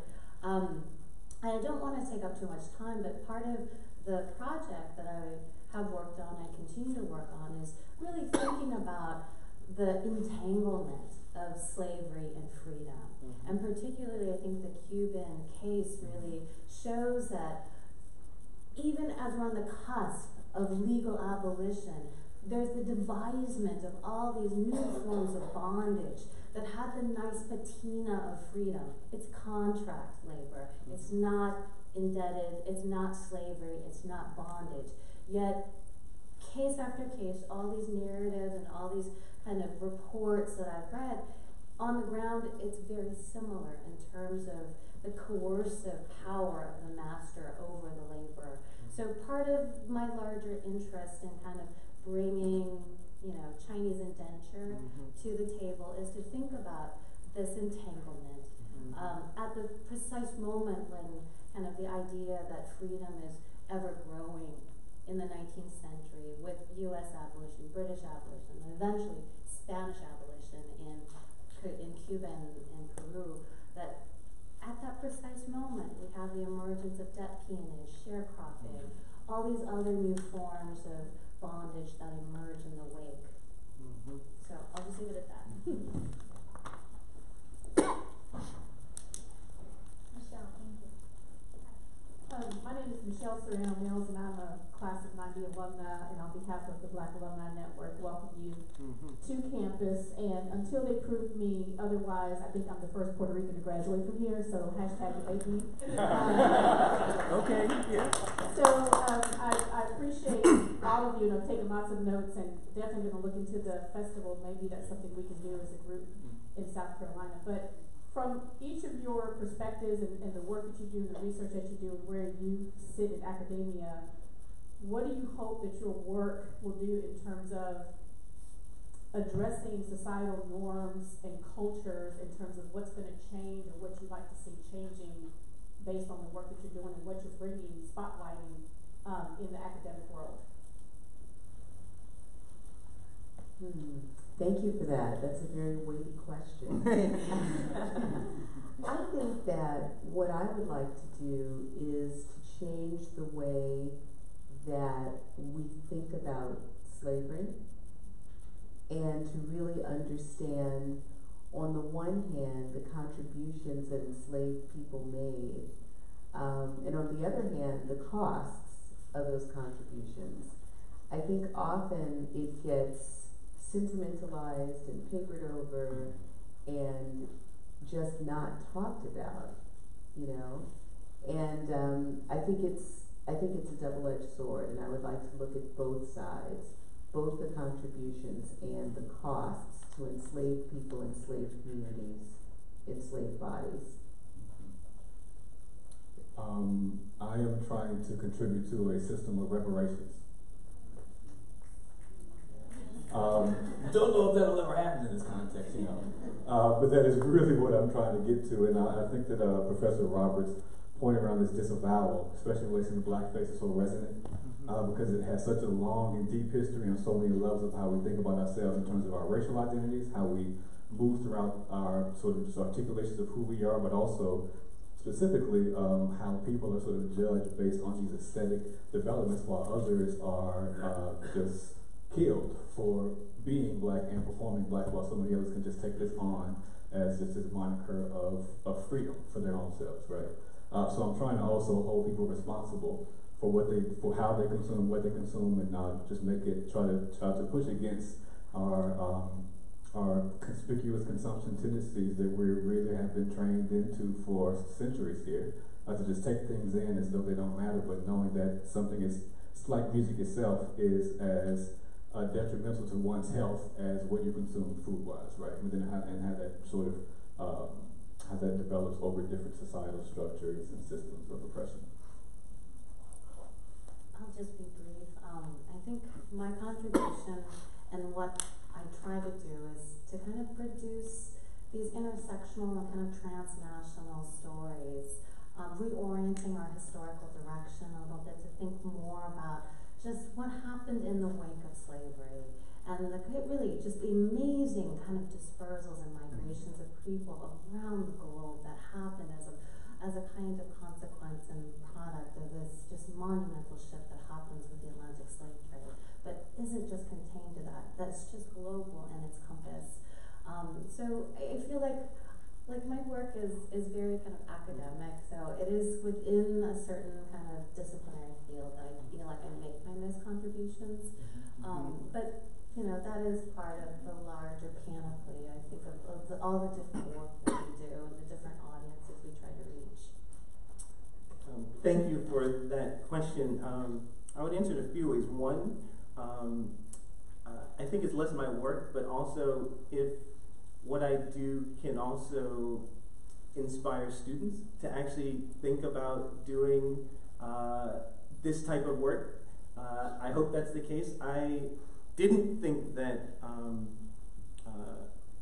not necessarily teaching, but the spirit, particularly at college, university level, was something that was possible. And I ended up doing a program that was called the Leadership Alliance. It's still around, and it's a program that was particularly targeted at trying to encourage students of color to consider what would it like to actually become a professor. And it was one of those where in the summer I did it at New York University, and you ended up getting paired up with one of the faculty members and learning what it meant. Some of it was studying, right? But other things were just, right, the day-to-day life, right? Even the banal, right? And that did inspire me, and so if the work I'm doing can actually do that for students, I would say that. Secondly, I would say that's probably not surprising, I am interested in revolution. And I think when people think about revolution, they have this idea of kind of like anarchy and chaos, but they miss it, right? And at the Greek level, right, anarchy is from archon, right, which means rule, right? And so the idea of people confuse governance and rulership, right? Anarchy is not chaos, right? Anarchy is about the absence of rule. Even though I might have been critical of Hannah Arendt earlier, Hannah Arendt had this idea of, right, isonomia, right, that individuals should neither wish to be ruled or ruling others. Right? And so when we think about questions of revolution, oftentimes people conflate the aspirations to rule with questions of governance. And as C.L.R. James had his pamphlet, every cook can govern, right? You have this idea that whether you're an academe, right, whether you are lay intellectuals, that each of us can contribute. And so that's what I think I would like to convey in my work, which is even if I have a personal preference for how we can refashion an entire social and political order, even at the micro level, different acts have significance. I could say other things, but that's it. I think. Other questions?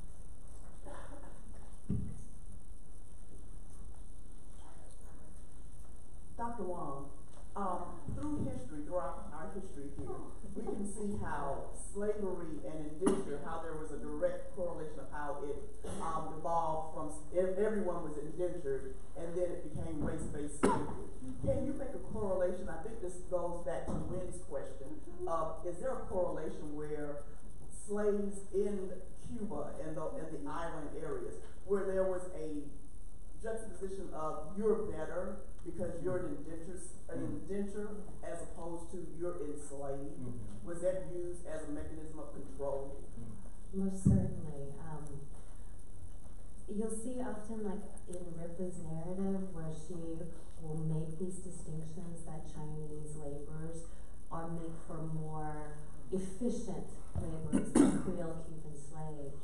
So there is this way in which this kind of narrative of differentiation takes place in the narrative, but it's also a way in which she is able to kind of plaster over the fact that she's continuing slave holding. Like in Cuba, she's fled the U.S. in order to maintain a kind of life that is no longer viable.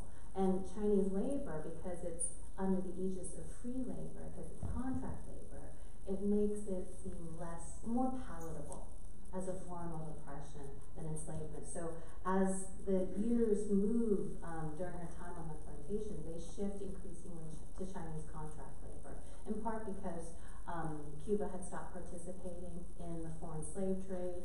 This is roughly, I think, 1867, and so the labor supply of new African enslaved people brought into work is dwindling. So they shift. So there's economic kind of motivations, but the ideological narrative of difference, of Chinese labor being better, is a way for her to kind of present to her American readers, because she's publishing this in the U.S.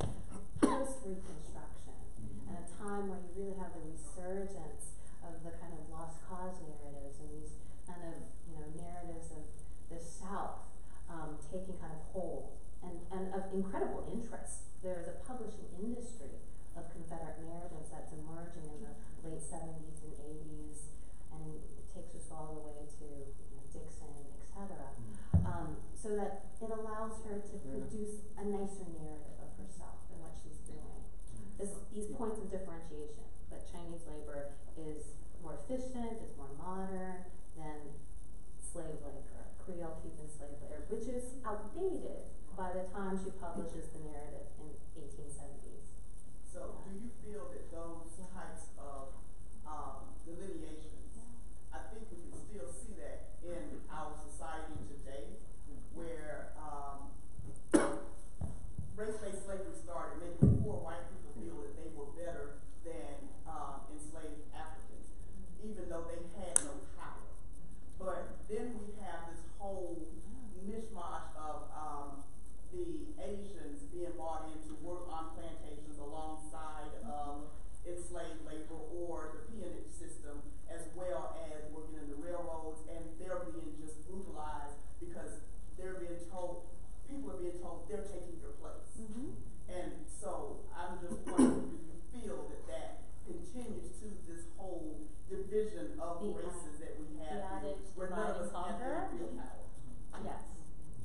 atomization, the keeping apart. A lot of the discourse in the newspapers is the threat of racial collaboration, coalition. We need to keep them apart. And so part of the narrative is producing this ideology of difference. And some of the new work on kind of the Cuba First War of Independence, you see that there were collaborations between Chinos who were emancipated or had fled. There were Maroons of their own kind who worked alongside Creole Cuban slaves to fight Cuban kind of colonization and try to shift revolution. Very briefly, because I know this is time, but I think much of this in the modern period starts with the individual Bartolomé de las Casas. Because when Bartolomé de las Casas made the argument, right, after seeing, and he wrote a book later, The Destruction of the Indies, when he said in terms of kind of indigenous, right, unfree labor, slave labor, there should be, when he made the recommendation that he would later say was his biggest mistake, but nonetheless put the wheels in motion of saying perhaps African should be then used to replace indigenous labor in the Americas. That then set this chain of events that you're bringing up, this kind of gradation of one form of the other. But another, so many people talk about, in terms of understandably, Toni Morrison's novel Beloved. But one novel that is not talked about as much is A Mercy. Right? Because in A Mercy, Toni Morrison is trying to think about, in the wake of around 1619, right, Jamestown and others, what were forms of unfree labor before the really emergence of mass kind of slavery, enslavement of Africans? Different, not only Europeans, different forms of indigenous unfree labor, and then what you've been bringing up, this kind of division and this kind of classification. Maybe it's not slavery. Is it peonage? Is it indentured contract, indentured servitude?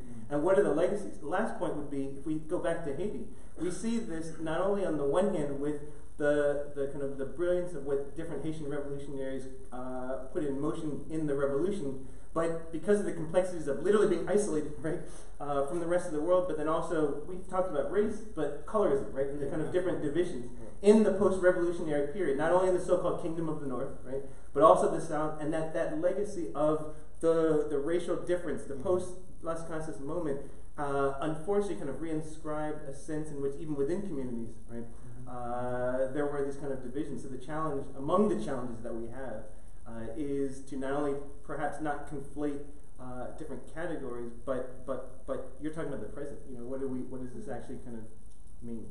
I think I'm going to have time for one last question. I saw a student. Go ahead, Marcus. My name is Maurice Norman. I'm a junior. This question is sparked by two thoughts. One made by Dr. Morrison, who said disengaged engagements, in which we engage with the aesthetics of blackness and not the people. And the other by Dr. Roberts, who says, archiving while black, what does it mean when a book has more rights than you do? So what sparked in my mind was, what does it mean for a publication to have more mobility than the mind behind it? For a textual persona to have more legitimacy than the physical one? And do you have any advice for those artists, scholars, those doing narrative work to retain the full extent of black agency? Great last question. I can start. Remember I said I'm not an Afro-pessimist? Okay, there's a lot of literature. If you haven't read it, you can read up. But I've been told that even in high school debate, Afro-pessimism was one of the national topics. Fundamental to one of the fundamental differences of a school of genre within black radical thought called Afro-pessimists are the following. One, that the fundamental condition of people who have been racialized as black in the modern period is one of anti-blackness, right? Fundamental. And secondly, that whatever blackness is, it can never be human. That there is a distinction, or what some call, even echoing Saidiya Hartman, the kind of fungibility of blackness that makes whatever it means to be black, whatever we think about it, ultimately can never attain the status of what Sylvia Wynter calls the human. And if there is that fundamental divide, so when Trayvon Martin gets shot, Renisha McBride, Sandra Bland, when people look at different, in terms of the Dominican Republic, the kind of denaturalization, right, of individuals of Haitian descent, right, born and raised in the DR, who've then been denaturalized, Afro-pessimists say, well, look, this is just more example, right, of this sense in which black folk can never be fully human. Audre Lorde in Sister Outsider wrote something that to me has always been in my subconscious, where Audre Lorde said, to survive in this dragon called America, one has to acknowledge a fundamental truth, that you were never meant to survive. You were never meant to survive. For those who wanted to, but yet at the same time, just like in the concentration camps in Auschwitz and in the US and in the New World, the individuals who were their attempts to euthanize them were still here. And not only are we still here, we can create. And you talked about forms. There's written forms. There's music. There's aesthetics. There's all kinds of, we saw in terms of the performance, right, from our first, amazing, right, discussions of what's going on. Fred Moten talks about that he calls Black Studies celebration. I think it's one of the most amazing definitions of Black Studies. We can have all of our academics. He says Black Studies is celebration, right? And to your question, is that I think that what we need to do is not deny the kind of difficulties that are still that we're still facing. But if we actually take into the account that there were many who tried to euthanize us, right, in our different groups, right, to enslave us, to have books to have more rights than the individual writing it, but yet there was still, John Hope Franklin could have given up, right, but figured out ways nonetheless, despite that, to try and do the work that Franklin knew was necessary, right, for us to all get free. Then that is perhaps, that might be perhaps the inspiration to suggest that this is why we don't just go on, right? But that we can thrive even in spite of that, even in spite of the pessimistic impulse. There's certainly other ways to answer, but for me it's definitely that Audre Lorde point, which is even in spite of those said you were not supposed to survive, people survived and they still pressed on in spite of how difficult that might seem. Absolutely, and also just sort of dovetailing on that point, that to me as I'm a musicologist, there's a reason that music of the African diaspora dominates the world globally. It's the reason that it's the music of protest. It's the reason that even in a post-colonial, post-imperial context, a post-globalization context where, even within the industries where these things are sort of taken up, these surfaces I talk about in popular music, there's a reason that it resonates through so many people's bodies in a particular way. Right, and so I'm interested in my own self of trying to make sure that resonance for my own self is connected to something much larger than who I am. Right. So I'm a spiritual person. I believe in my ancestors as well. And so to me, there's also a way that there's no denying the power, which is also clear to me why there's been such an intention to try to disavow, right, this power. So the power is.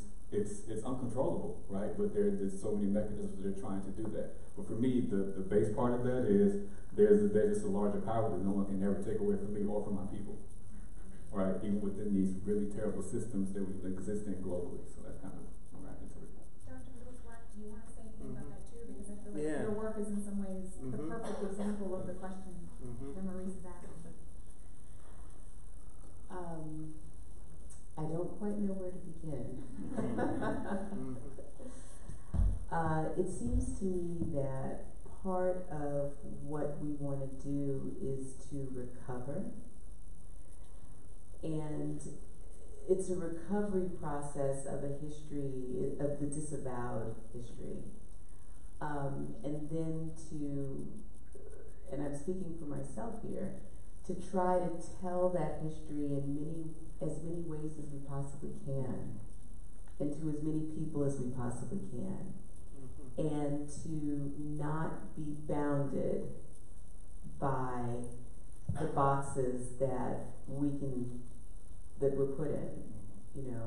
It's really by any means necessary to get these, to tell our story.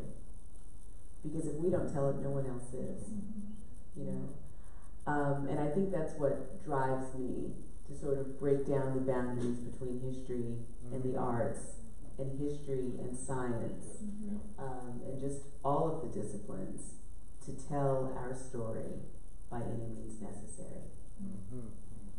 Thank you all so much for your patience.